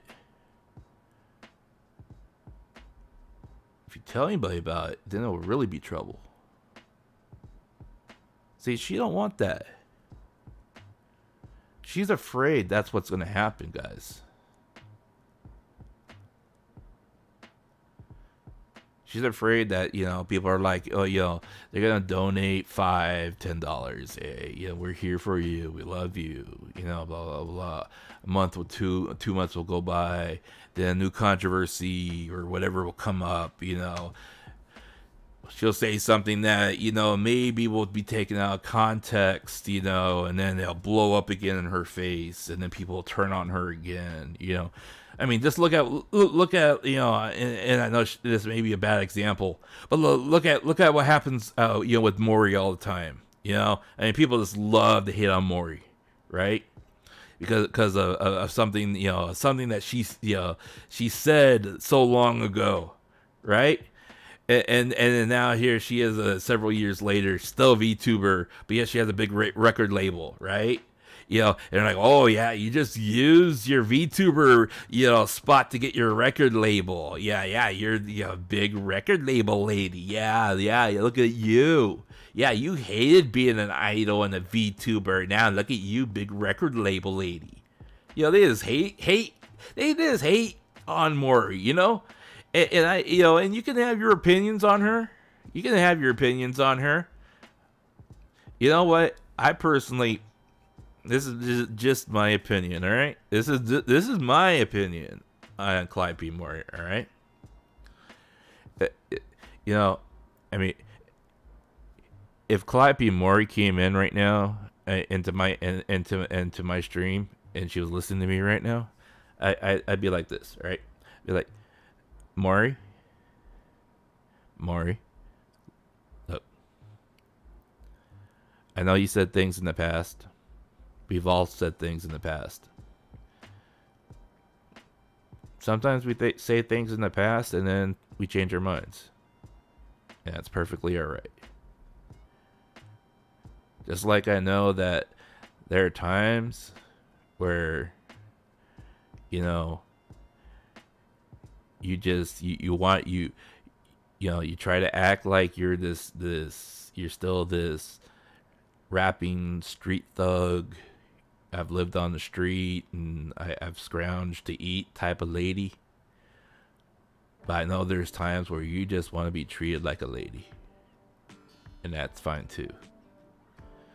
So when you want to be treated like a lady,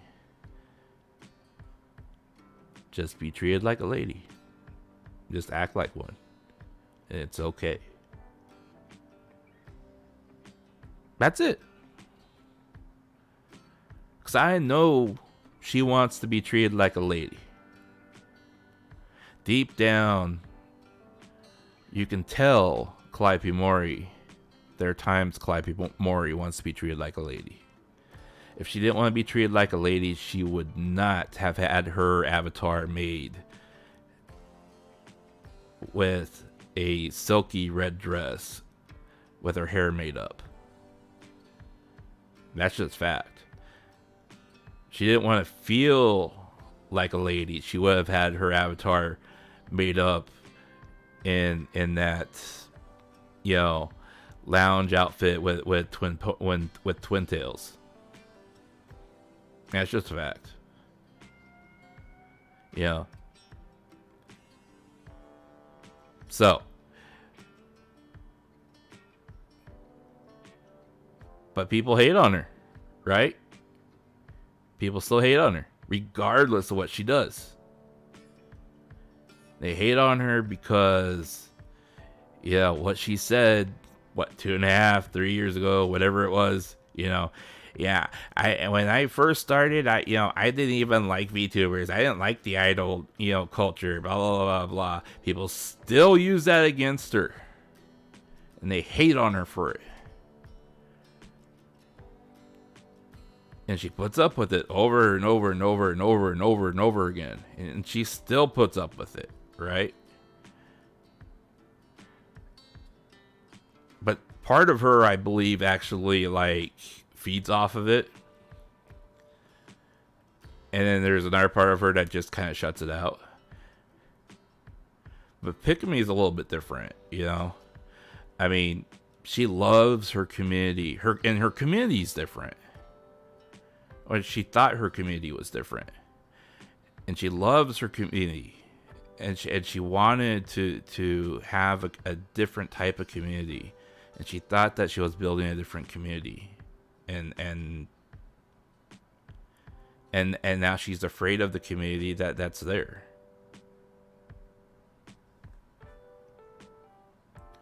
Calvin, I know that you probably ducked out a while ago, but thank you for dropping in.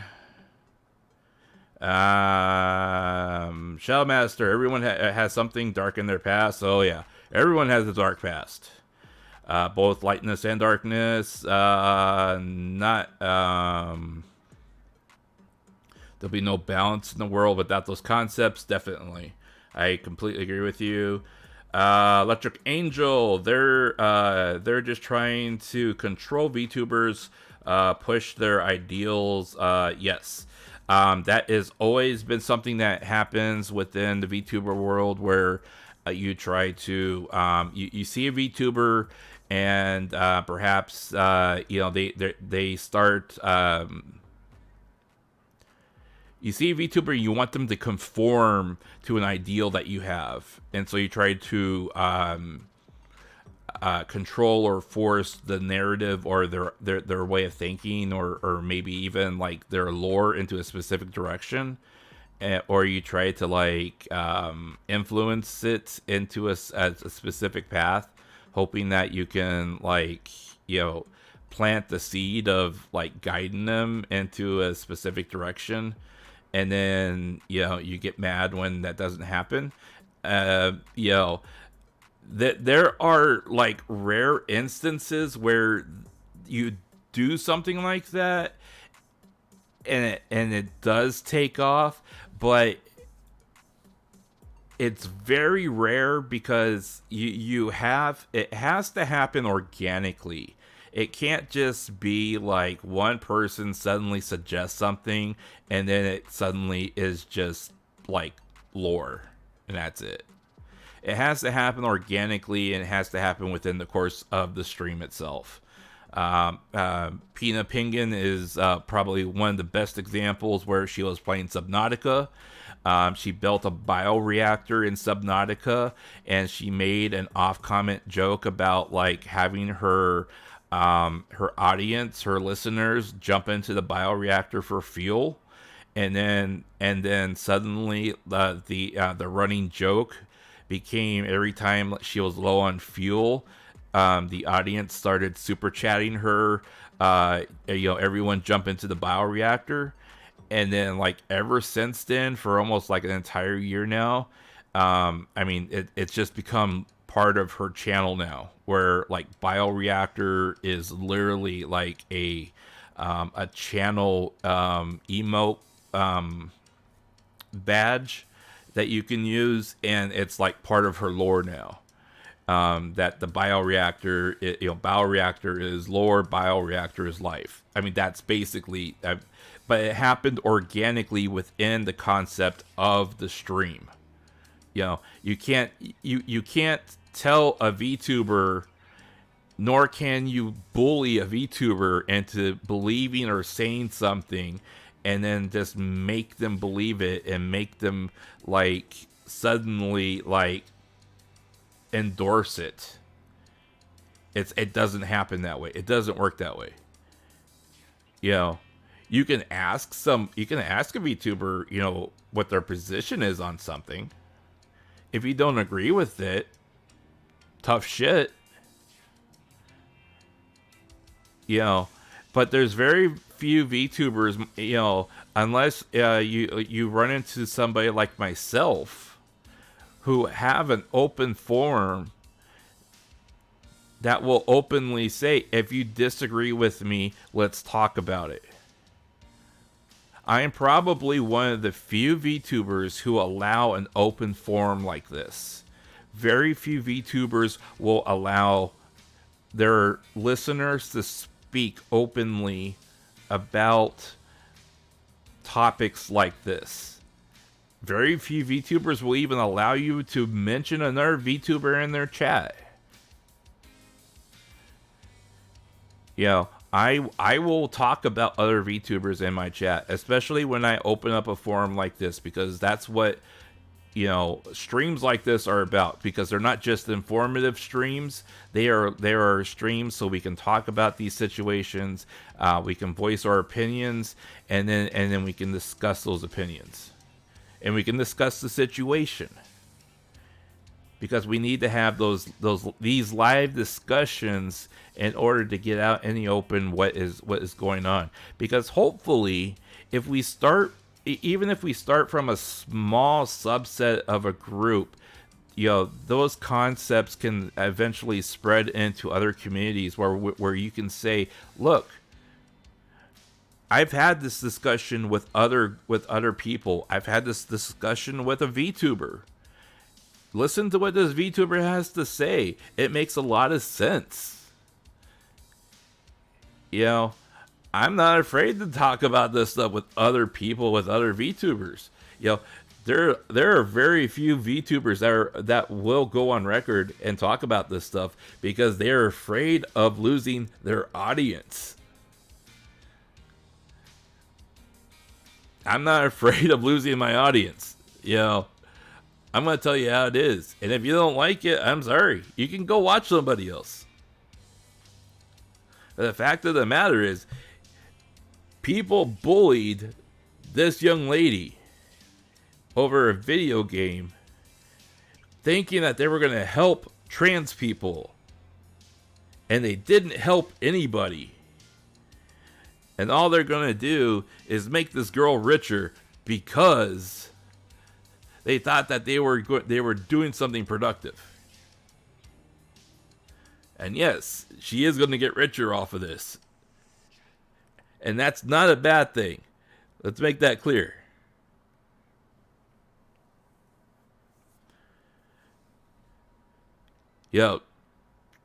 it's not a bad thing that she's going to get richer off of this. Marko, I really want to scream and bring all this anger and hatred and all this anger inside me, but I know it's not going to do any good. But man, I really want to use an outlet, so I'm going to go ahead and play some games. Riko, I look, the hater. Oh, okay. I'm going to keep tabs open while playing some beat-up games to remove this anger. Look, it's fine to yell. It's fine to scream. It's fine to, let out the anger. It's perfectly fine to vent. Okay? Venting is good. Venting properly is good. I just gotta look at the time. I'm sorry, I was checking the time because I do have a meeting at 1 o'clock, and I just want to make sure I don't overrun into my meeting. Venting is good, so I do have to wrap it up in about 19 minutes, so I'm still good.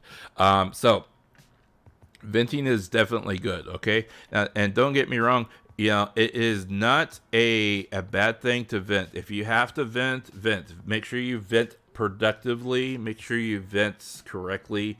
It's okay to yell. It's okay to scream. It's okay to vent. Sometimes the best thing to do is to yell and scream. Make sure if you do it, make sure you do it in a place where, if people aren't going to look at you funny, make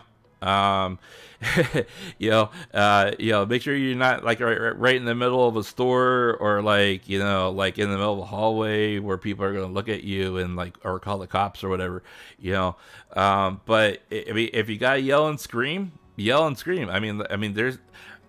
personally, if I have those moments and I'm able to drive out into the countryside, because I live out, I kind of live out in a place where I can drive out a little ways into a farm area, and I can just get out of my car and let out a big yelling roar type of thing, and there's nothing but farmland out there.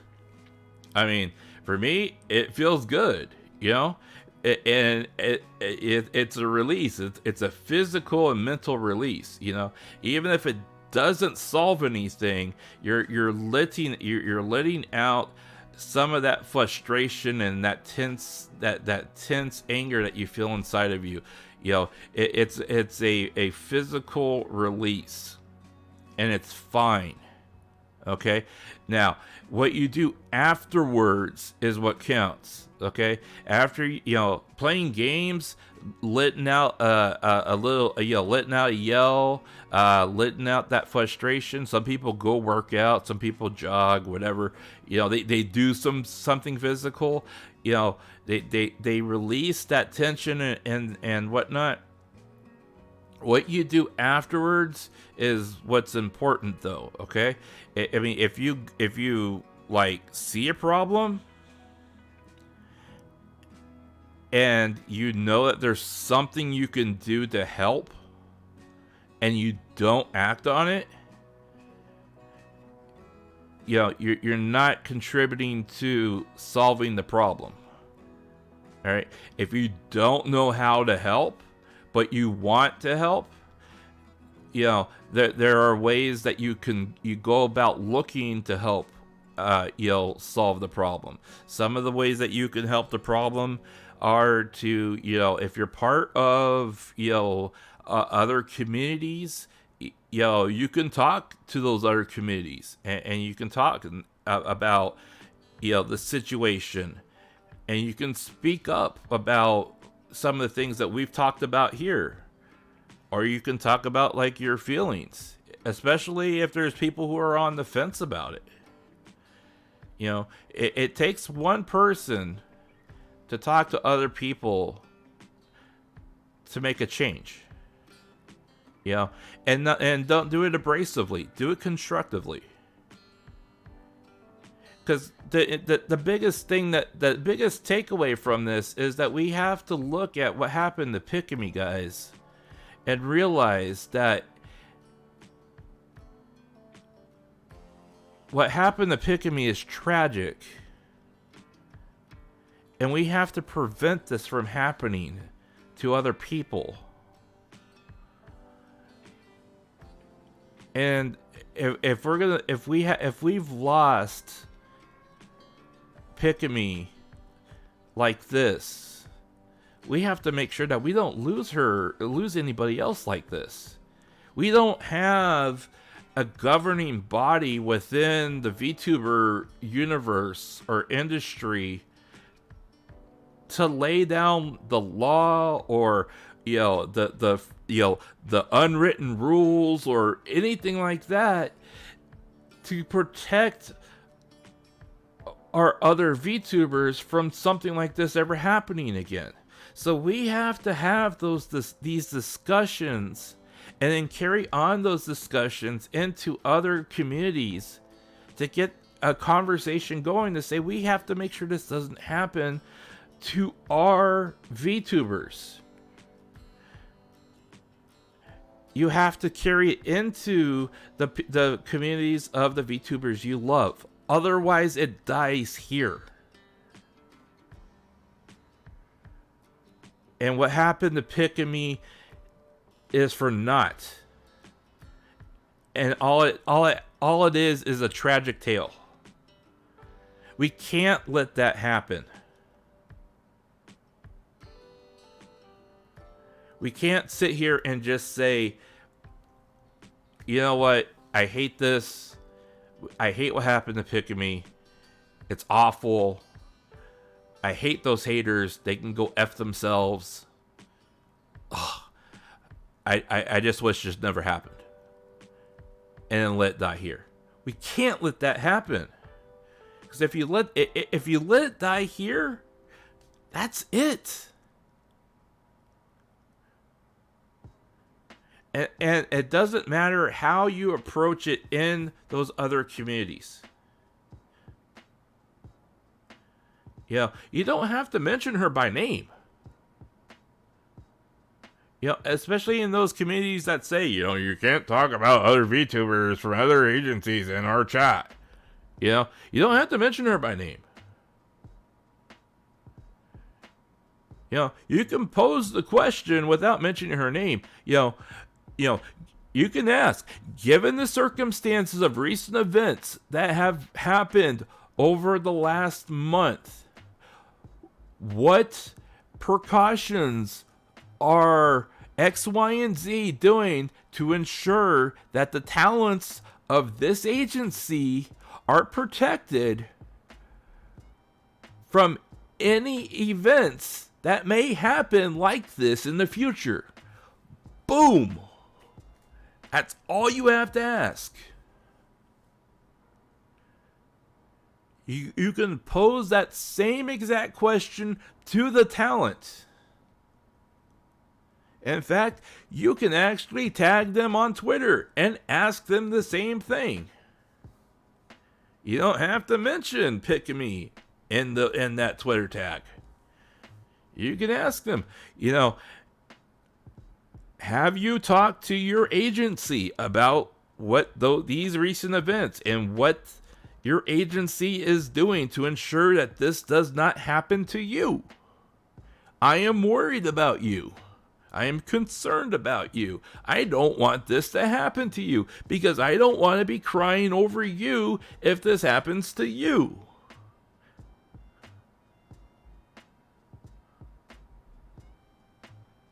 Adrian, welcome to the chat.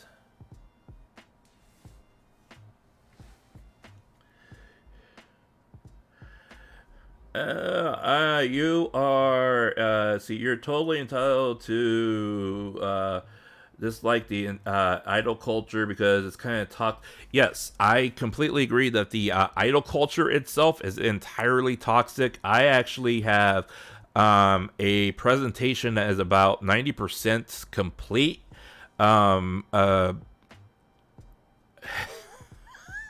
Okay.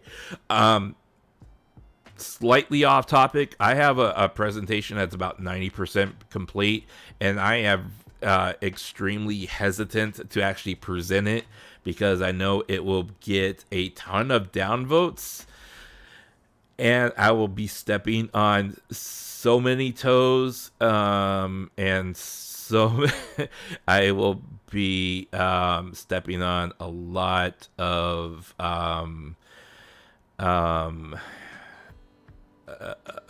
agencies because of my presentation. That is specifically geared towards the idol agencies, and the toxic nature of what they are, how they're represented, and the irreparable damage that they are doing to the VTuber universe as a whole, and how idol culture needs to be separated from the streamer aspect of the VTuber culture itself. Because in all honesty, the way as large as the VTuber universe has grown to this point, the VTuber, the idol / V-liver culture has outgrown the VTuber tag completely. All right. And not to get too much into the topic itself, VTubers themselves are essentially a genre all of itself now. They're basically on par with a content creator / live streamer now. It's basically content creator, live streamer, VTuber, idol / V-liver. All right, that's what it is now. VTuber is a category all its own. And if you were to ask me, Pikamee would be a V-liver / idol. Okay, I would be somewhere between content creator and VTuber. You would not put me on the same level as if you to put a Hollow Star or a Hollow Live member. They would be an idol / V-liver. Okay, that's where this is at right now.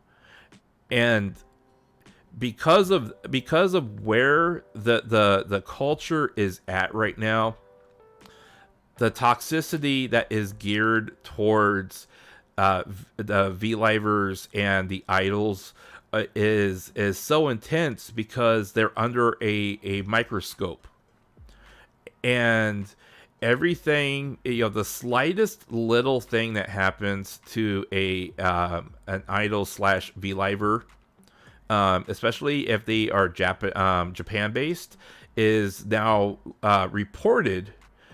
It's newsworthy. And it's spread digitally on news. Sometimes it's talked on, on digital, news streaming. It's featured in, their entertainment news reports. It's newsworthy over there, and it becomes a big thing. Whereas, in the United States or in the English culture news, unless you read it on like Anime News Network or one of those news outlets, it's relatively small. And so it becomes a big deal over in Japan. But over here, it's you're not going to see it on CNN, MSNBC, Fox News or any of those outlets, or Entertainment Tonight or on NBC, whatever. You're not going to see it on those things. But it in itself is a toxic industry where, number one, your actions, your words, what you do is under a microscope. You can't act or react or do anything or say anything without it being like scrutinized 24/7. You literally have people that are like filming what you're doing and then refilming what you're doing and then going over those live streams with a fine-tooth comb trying to find anything on you. All right. And that's why a lot of this, like, extracurricular stuff is heavily paywalled. If you were to like really want to find dirt on some of these people, you have to pay $100 a month in order to find something on these people that is like paparazzi type of stuff. But then you run you run the risk of resharing something that is copyrighted, and if you publicize it, they can automatically sue you, and you can go to prison for it, especially over in Japan. So no one dares do that, But that being said, there's a lot of stuff that ends up happening behind closed doors that happens that is extremely toxic and extremely unhealthy for the ladies that are in this culture, that is completely and utterly, if it came to light, people would be shocked of what they're doing. Okay? Like, one of them, for example, she eats less than 800 calories a day because she believes she's fat. All right? This Hololive member is 5'9". She's 5'8", 5'8", 5'9". She's roughly 120 pounds. But she carries a lot on top, if you catch my drift. And she thinks she's fat. So she eats 800 calories a day, thinking she needs to lose weight. And she wonders why she can't lose weight. But she's a K-cup, if you catch my drift. And if you wonder why she can't lose weight, I will reiterate. She's a K-cup. Enough said. But she's starving herself thinking that she needs to lose weight. And her doctors tell her she has anemia because she is malnutrition. She doesn't eat correctly. She has malnutrition. She starves herself. She overworks herself. She overexercises. Because she thinks she has to lose weight. Nobody says anything, including her managers, because she thinks she has to lose weight because she's an idol. Because that's the idol culture.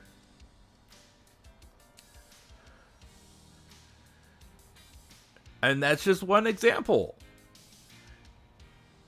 And I know about this because I follow her personal account.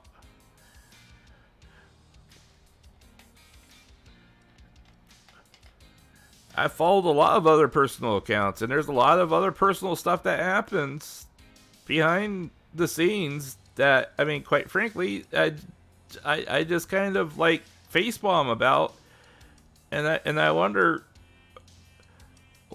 how and why did their managers allow this to happen, and why do they let this go when they know that this is unhealthy for the talent? And the reason is because their talent is pulling in money, and they're pulling in things hand over fist, so they let it go.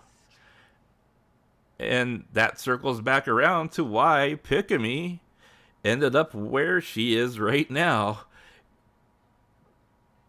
Because she was pulling in the money. And unfortunately, she ended up where she is.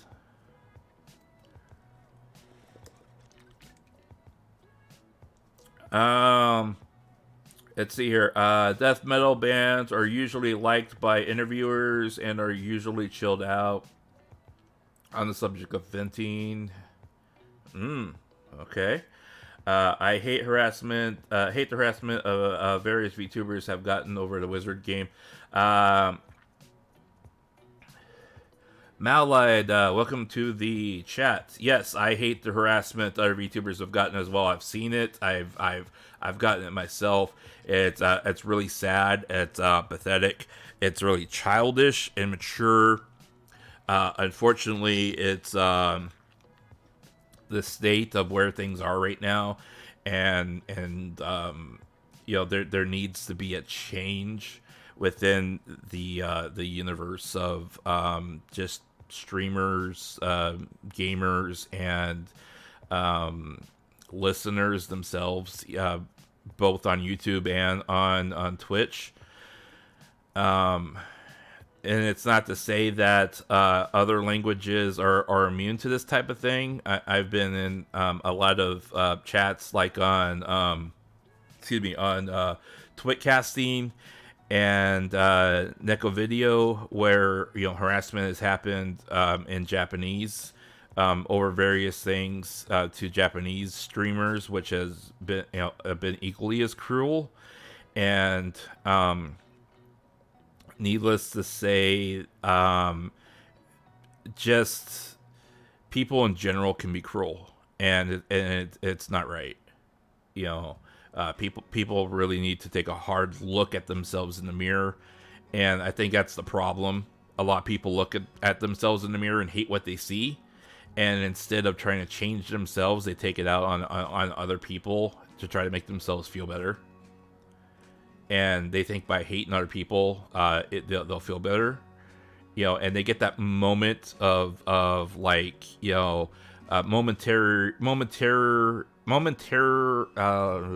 what's the word? Momentary bliss, I think that's what it's called. And then it fades, so they go on to the next person, and they keep trying to chase that high. So, I used to try to avoid Twitter, but unfortunately, I kind of half live on Twitter now because I use it to communicate with a lot of Japanese VTubers, and it's kind of ironic that I use Twitter to communicate with people, because I used to avoid Twitter like the plague, but I've met so many Japanese VTubers through YouTube, and then we talk on Twitter because it's I'm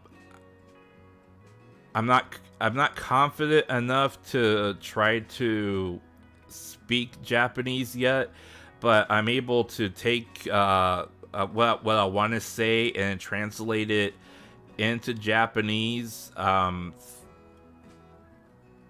and then spell check it with like DeepL, and then be able to send it to them, which has helped a lot. And I've been able to build a lot of friendships that way. So I've had to rely on Twitter a lot to talk to a lot of people. It's kind of unfortunate that I have to use a medium like that, but it is what it is. Idol culture, it's only bad because fans can't control their feelings. Idol culture can be good and it can be bad, all right? Because there is a part of idol culture that is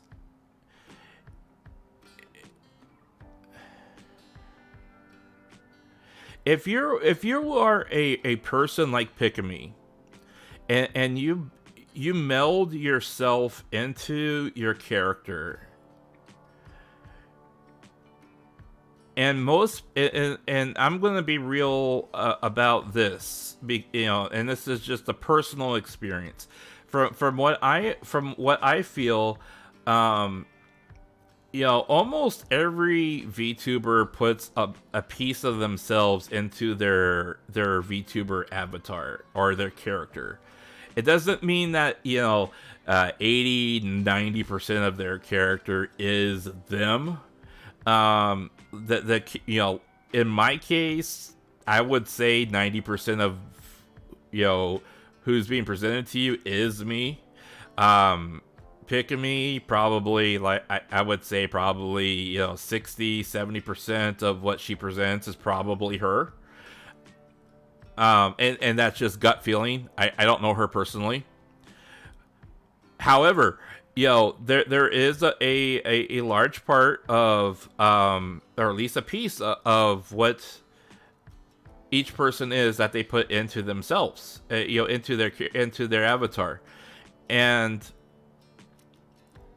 you have to be extremely careful about who you get attached to. And if you can distinguish the person inside from the avatar, then and get attached to that person, that's one thing. But you can't allow yourself to like get obsessed and think that just because you are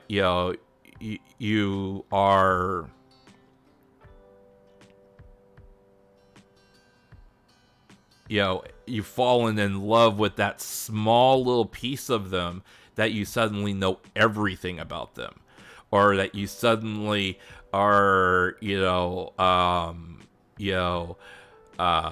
like their only person in their life. Just because we know that Pikamee was bullied as a kid does not mean that we know everything that was involved with her decision to quit. She may have made other decisions or had other options that she decided to pursue. She may have had other things that she wanted to do, and she felt that now was the right time to pursue them. She may be scared of her audience and doesn't want to come back. She may have she may want to lay low, let this blow over, and then come back with a different agency. She may just decide I've done what I wanted to do in streaming, and this is it. There's a lot of different aspects of a streamer that you just don't know. Me personally, like, I've gotten to know like certain aspects of certain streamers, and I love the hell out of them, of the person that I've gotten to know. And several of them have had to go on hiatus or have had to graduate. I was very wounded when they left. I didn't know all about them, but the person that that I lost still affected me to the point where it was very traumatic for me, and I still miss that presence.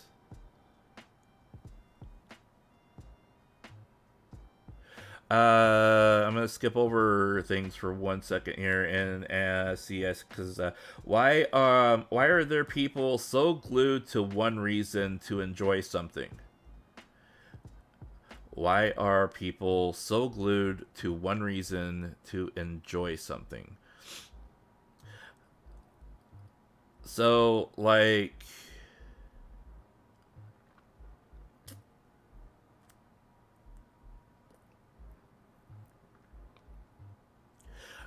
I don't know if there's a singular answer to that, because I mean, if we took it from the angle, like, if we took it from the angle that I will enjoy this VTuber so long as they don't play the wizard game, I would say that it's because they have a specific set of values that they expect the VTuber to uphold, and as long as the VTuber upholds those values, they're okay with them. On the flip side, you can also look at it and say, like, and I'm going to use Gura as an example. I had an opinion about Gura, okay, and it changed. And this is how it changed. I'm gonna, and I'm gonna use this specifically as. Hang on.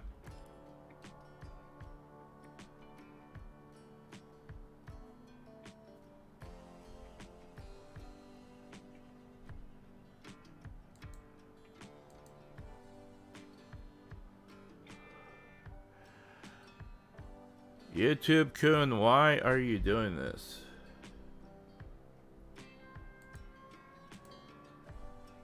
Mate.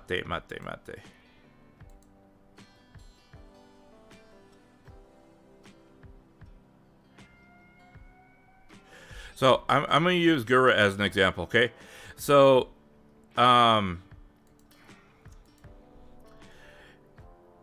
Gargura first debuted, she presented herself in this fashion of like this cute shark girl that she was cute, she was a little mischievous, she did these cute things, and she was a little naughty, occasionally got in trouble, but she only got in trouble depending on who she hung out with. Otherwise, she was like always kind of like tried to be sweet, but at the same time, she always tried to play like I'm sweet, but I have a mischievous side, right? And it went like that for a while. And then she released that single that she did, right? And if you look at her at the lyrics of her song, she clearly state she and the song is co-written by her. If you look at the lyrics of the song, she clearly wrote in the lyrics that she was trying so hard to be something that she wasn't, and she just wanted to be her. And this was right around the time Coco graduated. And one of the things Coco said was, and she reiterated to the girls before she left, she said, don't be afraid to be yourself. Don't be afraid to push your boundaries. Don't be afraid to break those boundaries. Right? And it was at that time that after Coco left, that Mori, Kiara, and Gura all pushed those boundaries. And it was around that time that Gura released that song. And she did that one unarchived stream that she where she did her alter ego Dark Gura, where she was did the whole red thing, and she was like the exact opposite of what she was like for that year and a half before. And then like after that, it seemed like she had literally dropped the act and was a completely different person. And it wasn't until after that, and I had done research, that I found out that how she acts now is fairly close to how she acted prior to her coming to Hololive. And it's just a totally different personality than what she is or what she was at debut. And it didn't work for me. To me, I felt like I was kind of being lied. I was lied to just to pull me in, and then she dropped the act, and then she's like, now I got you. Now this is what I really am. And then I felt like it was a bait and switch, and I just couldn't like it anymore. So I had an expectation in my mind, and then that expectation just couldn't be met, so I left. But because I had that expectation, and because I felt like there was this bait and switch, I had an opinion on the whole situation, so I spoke my mind. And when I spoke my mind, my channel got my channel got bombed for it, literally, and my channel got nuked, and they nuked my channel to the point where I got banned for 2 weeks, and for nothing. They literally like came through, and like at least like 50 people like went through every single video and just like reported like every single video for everything that's possibly imaginable. And so they just banned my channel completely without cause, without review. And it took over 2 weeks for me to asking YouTube to manually review my channel, and they said, yeah, there's nothing wrong with your channel. So they restored it. And I said, so what about the people that falsely reported me? And they said, oh, we'll look into it. And who knows what happened. So that's what I think, so there's two sides to it, is what I'm saying.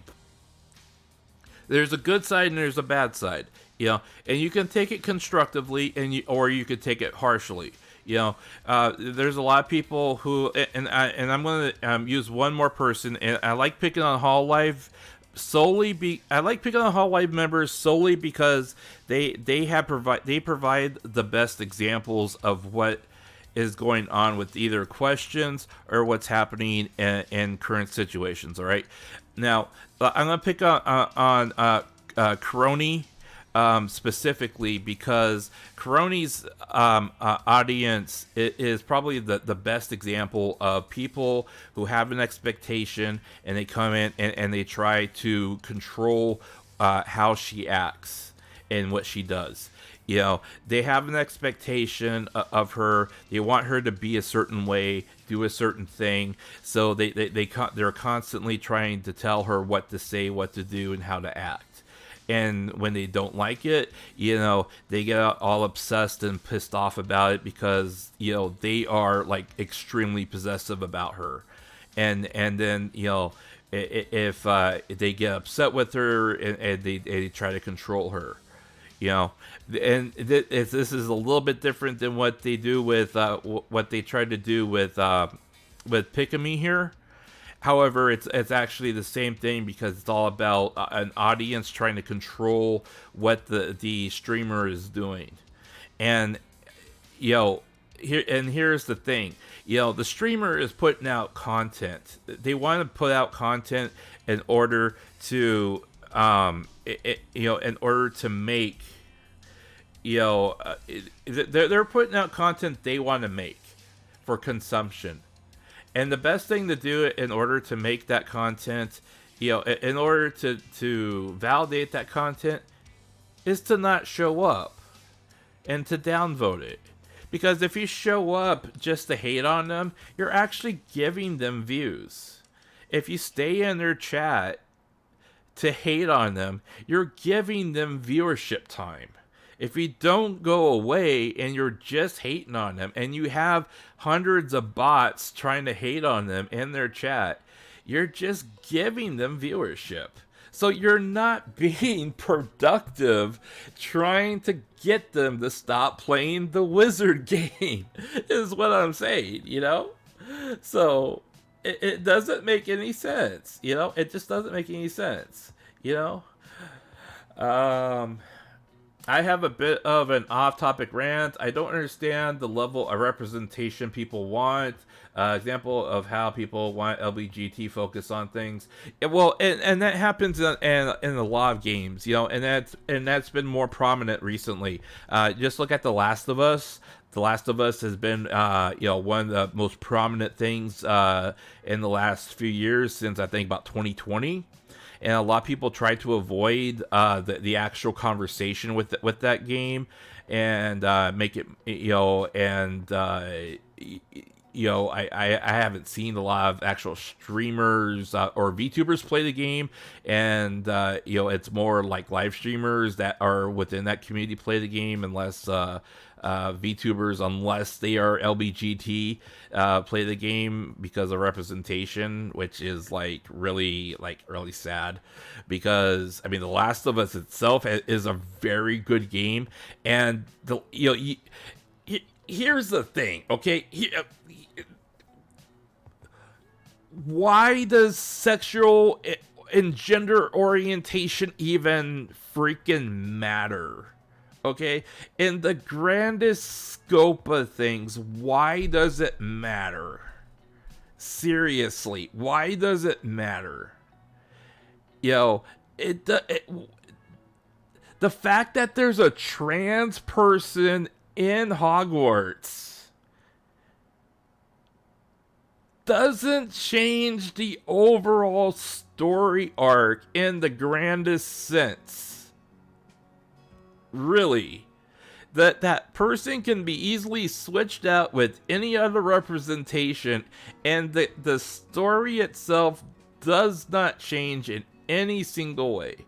If you change out the representation in The Last of Us Part 2 with any other gender and and relationship combination, the story arc itself does not matter, and it does not change in any significant way. So it doesn't matter.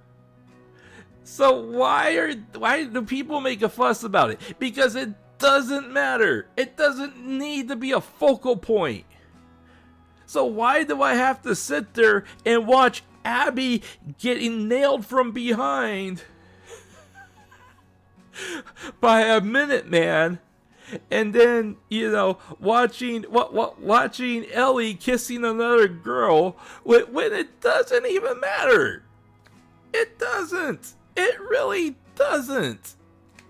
Why do I have to worry about, why do I have to really care about, a trans person and the lesbian person, and the fact that we're worried about aftercare in a post-apocalyptic environment, when the grander scheme of the story, it doesn't matter. Those stories don't matter in the grander scheme of things, unless you put it within the actual grand story that you want us to live through. It doesn't matter. This isn't great writing. It's putting it in there to make a political point, and it distracts from the overall narrative that you are trying to tell. It's not great writing. I'm sorry. It's not. It really isn't. If you want great writing, I mean, if you look at the individual contained story within the DLC of The Last of Us Part 1, okay, where they really draw out the story of the significance of that Ellie is supposedly a lesbian, all right, and they really try to nail it home of that fact. That is a significant part of the story. Then it matters, because it's part of the significant story in the DLC. It matters. But when it's just kind of a little subplot within a side story that goes nowhere, with characters that barely like add to the overall narrative, that, you know, don't really like contribute to like the end plot, or the actual like end confrontation that you're building up to. It doesn't matter. It doesn't really. It's not great writing. Neil Druckmann is not a great writer. I'm sorry. I'm really sorry. He's not. He really isn't.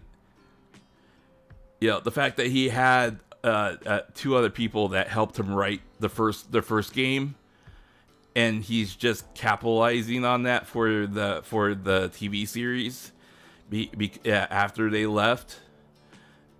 You know, he's just using what's the material that was already written. I'm sorry, he's not a great writer. But anyways, that's a side story. You know, this is, you know, to answer that's a long way of answering your question. It doesn't matter. And the girl behind me it suffers for it. She paid for it. For something that doesn't matter. She paid the price for it. And it's pathetic. It really is. That's my rant. Sorry so long. I've always had that on my... Hey, you know what? Shadow Master, I've always had that on my mind as well. I always have that on my mind when something like this happens. And I will always like reiterate that thought. You are perfectly welcome. You're welcome to you know, your opinion on that, especially if I open up the forum to allow opinions like this or conversations like that. So you're perfectly fine to have that opinion. You know, if people have a problem with that, they are welcome to rebuttal it. And we can have a civil conversation about those types of things. However, that does not negate the fact that Pikamee, as a result, is leaving the VTuber industry because of that fact that you have pointed out so clearly. So your point is extremely valid. And don't forget that your point is valid. And we're losing Pikamee because of that.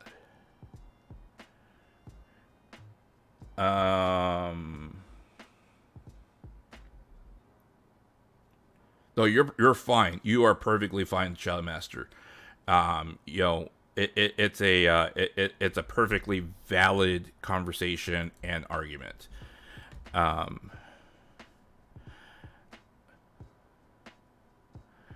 Mattitude, you're sick to your stomach, whatever the reason. You just want her to be you know what? I want her to be happy as well, and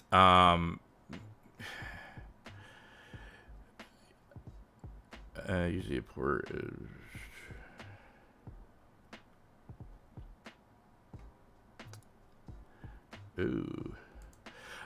sorry. Apparently YouTube switched me over to a redundancy stream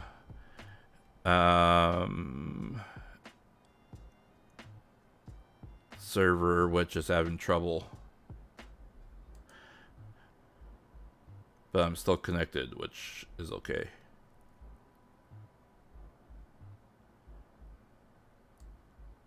Why are you dropping frames though?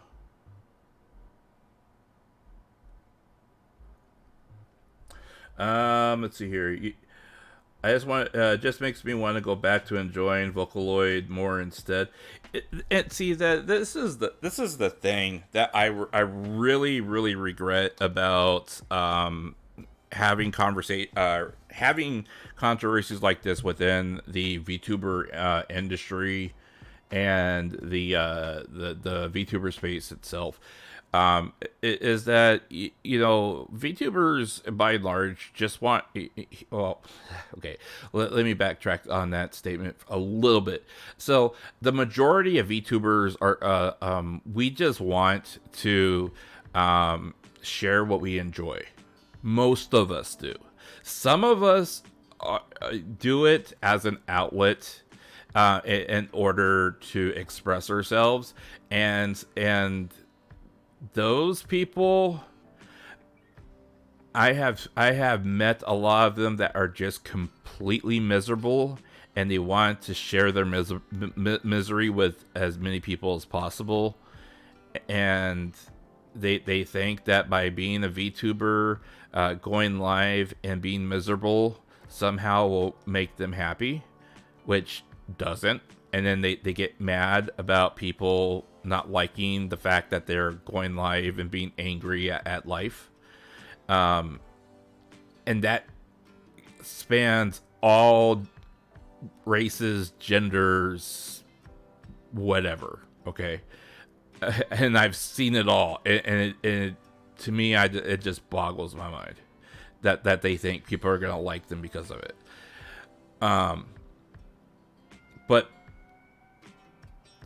a lot of us tend to want to stream because we want to share, the experiences that we're sharing while we are sharing, or while we're meeting new people, or we're trying to, make other people happy. Pikamee herself, she liked to, wanted to meet new people, be happy, share her experiences with people, and bring happiness to other people. I know a lot of other people, that they just want to bring smiles to other people's faces because bringing smiles to other people's faces make them happy. Simple, right? Some people do it for the money. Some people do it because they want to get famous. But at the end of the day, you have to have other people in order to make that success happen. And they want to meet other people so they can make those dreams happen and come true. And in the process, most of them come to realize that in the process of trying to get successful, to get popular, to get money, to get whatever, that the fans of VTubers are some of the kindest, gentlest, lovingest people that you can ever meet online.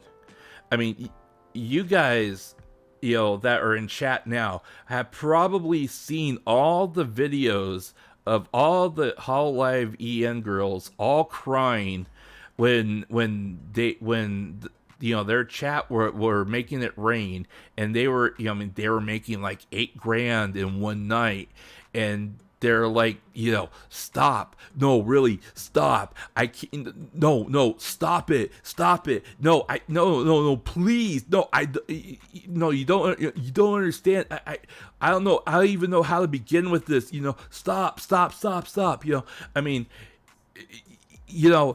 and they were literally crying because, people were being so generous towards them, right? And it wasn't about the money. It was the fact that people cared and people were giving. Love is about giving. And people were showing their love towards them. They weren't just typing in "I love you" in chat. They were giving. And at that moment, and this is what I tell every single VTuber, every single one of them who get monetized and they go through this, every single one of them that I have the opportunity to, and in that moment, I say, remember this moment. Because this, what you feel right now, this is what it's all about. Don't forget this moment. Because if they forget that moment, then they forget what they're doing. They forget what it's all about. And I think Pikamee remembers those moments where she felt the love from her chat. And then now she's wondering, is that love gone? Or is that, is that love never, is that love, was that love all fake? Was that love all an illusion? Because you start doubting yourself when you've been bullied in your life. You start doubting your sense of self when you've been bullied and you've been pushed around and you've had your self-esteem stripped away from you. And I don't blame her. I've been there.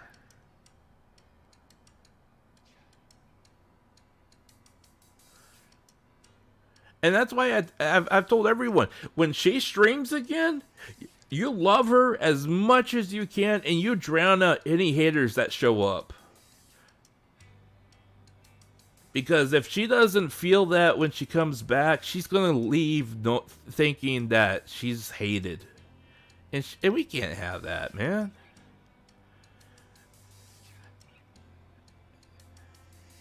She's not as popular as some of the other people that are out there, but man, she's still an iconic part of the VTuber industry that deserves to go out like a champ, not like this.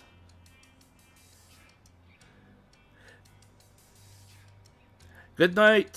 Thank you for dropping in.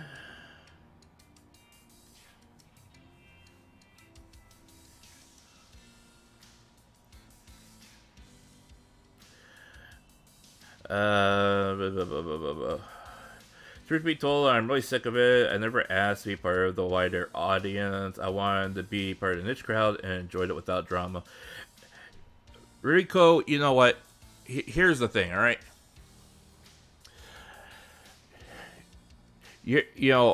By and large, you're not really going to find it's really hard to find any type of hobby or group to be a part of that's not going to have any kind of drama in it, unless you're like, I mean, even if you're like, I'm gonna pick this. This is gonna sound really stupid, but even if you are, even if you dedicate your entire life to mahjong, okay, nothing but mahjong.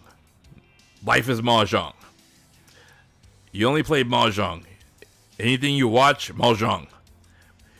When you wake up, mahjong. When you play something, mahjong. When you sleep, mahjong. Okay, you're still gonna have drama in mahjong. I mean, there's drama in mahjong. I mean, you can actually like search Twitter and there's like controversy in mahjong tournaments, right? So I mean, I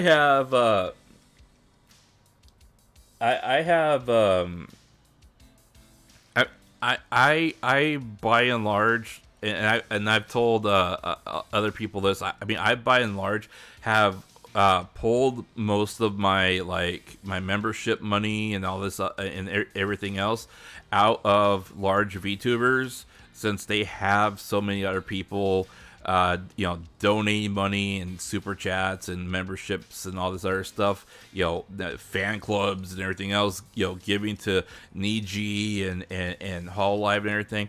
And I've taken all that money and I've redirected it to individual and private VTubers and independent VTubers and smaller agencies and everything else, in order to support them, and especially like independent VTubers that are trying to make it. There is a lot less drama by doing so, and by following them and being more heavily invested in them, and still being able to keep an eye on the larger audience as a whole.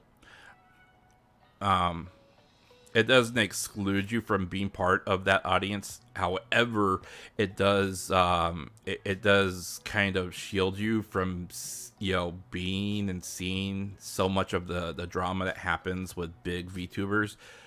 But you also have to realize that the controversy itself falls in the gaming sphere more than the VTuber sphere, because they didn't just bully Pikamee. And it wasn't just Pikamee that was bullied. It was live streamers as well. There were so many live streamers that were bullied by and large that, either stopped streaming, refused to stream, or, decided not to stream the game completely because they were being threatened. Pikamee just happened to be the largest streamer that got targeted, that, decided to literally quit. And that's the unfortunate side of it. Oreo, you couldn't sleep. I'm sorry to hear that. Welcome back. Shindo, yes, I, like I mentioned before at the beginning, I believe that she is going to probably hiatus, probably take a well-deserved, she was on break before this. I think she'll probably take a well-deserved, continue to take a well-deserved break after this, this last month, despite the fact that she will be, despite the fact this will be her last month, I think that it will probably be a profitable month for her. And I say that in a positive sense, because people will heavily support her, through, donations and through, super chats and everything else. Especially like if they are, wanting to look at her membership archive before it's deleted. So there will be a rush on that, and there will be a lot of people who are going to, show their love and support towards her for this last month. And then she will be able to take a well-deserved break from everything. She likely has taken the time since the entire incident started to evaluate what she's doing and what she's done. And probably, honestly, I think if she's as smart as she is, and as talented as she is, she probably has a couple of projects that she has probably wanted to do that she hasn't had the chance to do, and she will probably look at wanting to do those now. And I'm not going to guarantee this, okay? However, I will bet anything that there are probably at least one or two mamas and papas out there that have already offered her to make a new VTuber for her for free. And I can say that because it happened to Miki Nico. As soon as Rushia was terminated, and as soon as like they her business deals and her contract was finalized, that she was separated, there was already a mama and a papa that had sent her a sketch design, and offered to make her a new VTuber model for free. And she got her new the model that she got now for free. It was offered to her. And they literally gave her like a $5,000 model, rigged and everything, for free in under like 6 weeks. They put everything else on hold and did it for her. So I believe that knowing that Pikamee is as connected and popular as she is, I believe that if she hasn't already been contacted, I would be willing to bet that, like, knowing that she knows Kason and Kason knows, will find out or has already known what's going on with her. Kason has probably already contacted her contacts, and her contacts have already contacted Pikamee, and they have said, hey, you know what? We can design something for you and get it to you within like 6 weeks. You want to take a 6 weeks like vacation, and then we'll have something for you when you get back. I mean, I want to believe, and I think everyone should believe, that regardless of how tragic this situation is, there are people out there that still care for her enough that are already looking out for her once she graduates. So whatever the case may be, and if she decides to stream again, I'm betting dollars to yen that people are already looking out for her. So I, as mad as we are about this entire situation, I want to say let's at least stay positive that her friends and her contacts will stay strong for her and look out for her and her moment of need, and be able to help her find the next step. The largest thing that we can do, and I really got to go after this so I can get ready for my meeting. So I'm going to wrap it up with this. The largest thing that we can do as an audience is to reassure her that we will be there for her no matter where she shows up. If she shows up, and if she chooses to reemerge someplace else as a new identity, with a new identity, in a new persona, that we will be there for her and show her, the same love and care that we have always shown her, and that, we won't go away, and that, we will. This is kind of the same stump speech I said last year, but we gotta show her that we still support her and that we love her beyond a shadow of a doubt, because if we don't, we are no better than the people that made her quit. We can't just, yes, we gotta move on, and if this is her decision and this is her final decision, it's her final decision. And if she's not gonna, change her mind, let her make her decision and move on. But if she, if this is what she decides is best for her, hey, you know what? She probably has a plan, and let's support her with that plan. All right. And if she shows up as somebody in something new, let's support her with that new venture, because I would rather let her start new in a new venture and be there excited for her and cheer her on than like disappear on her and be sad that she got ran out of town because of some stupid idiot that decided to protest the wizard game, right? Which one's better for her? Which one's better for us?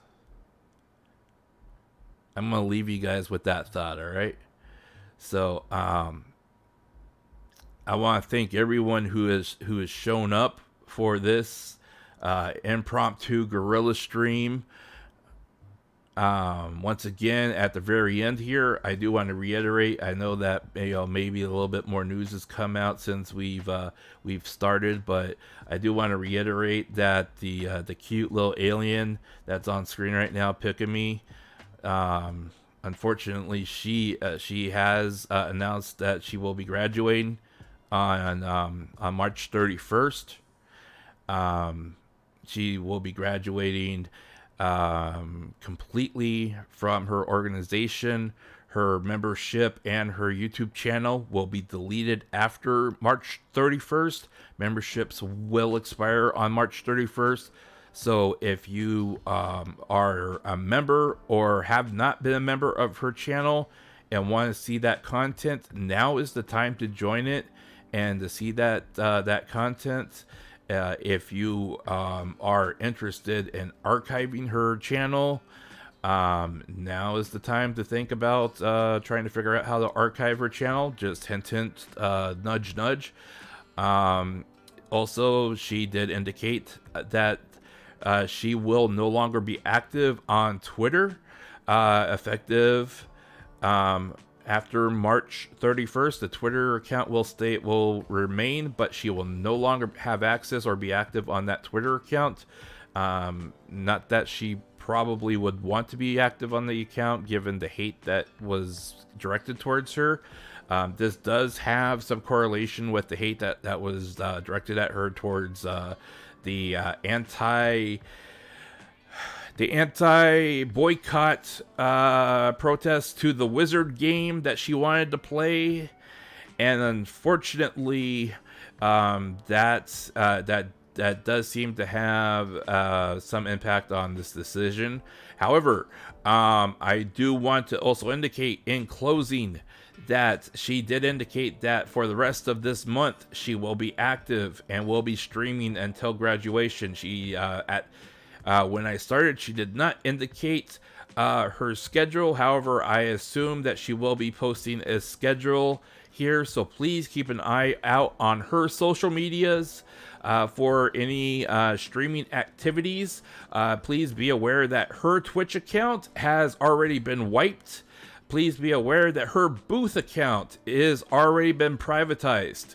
So merchandise, there is no merchandise on booth. Her Twitch account has already been wiped, except for I think 3 small clips. So yes, the only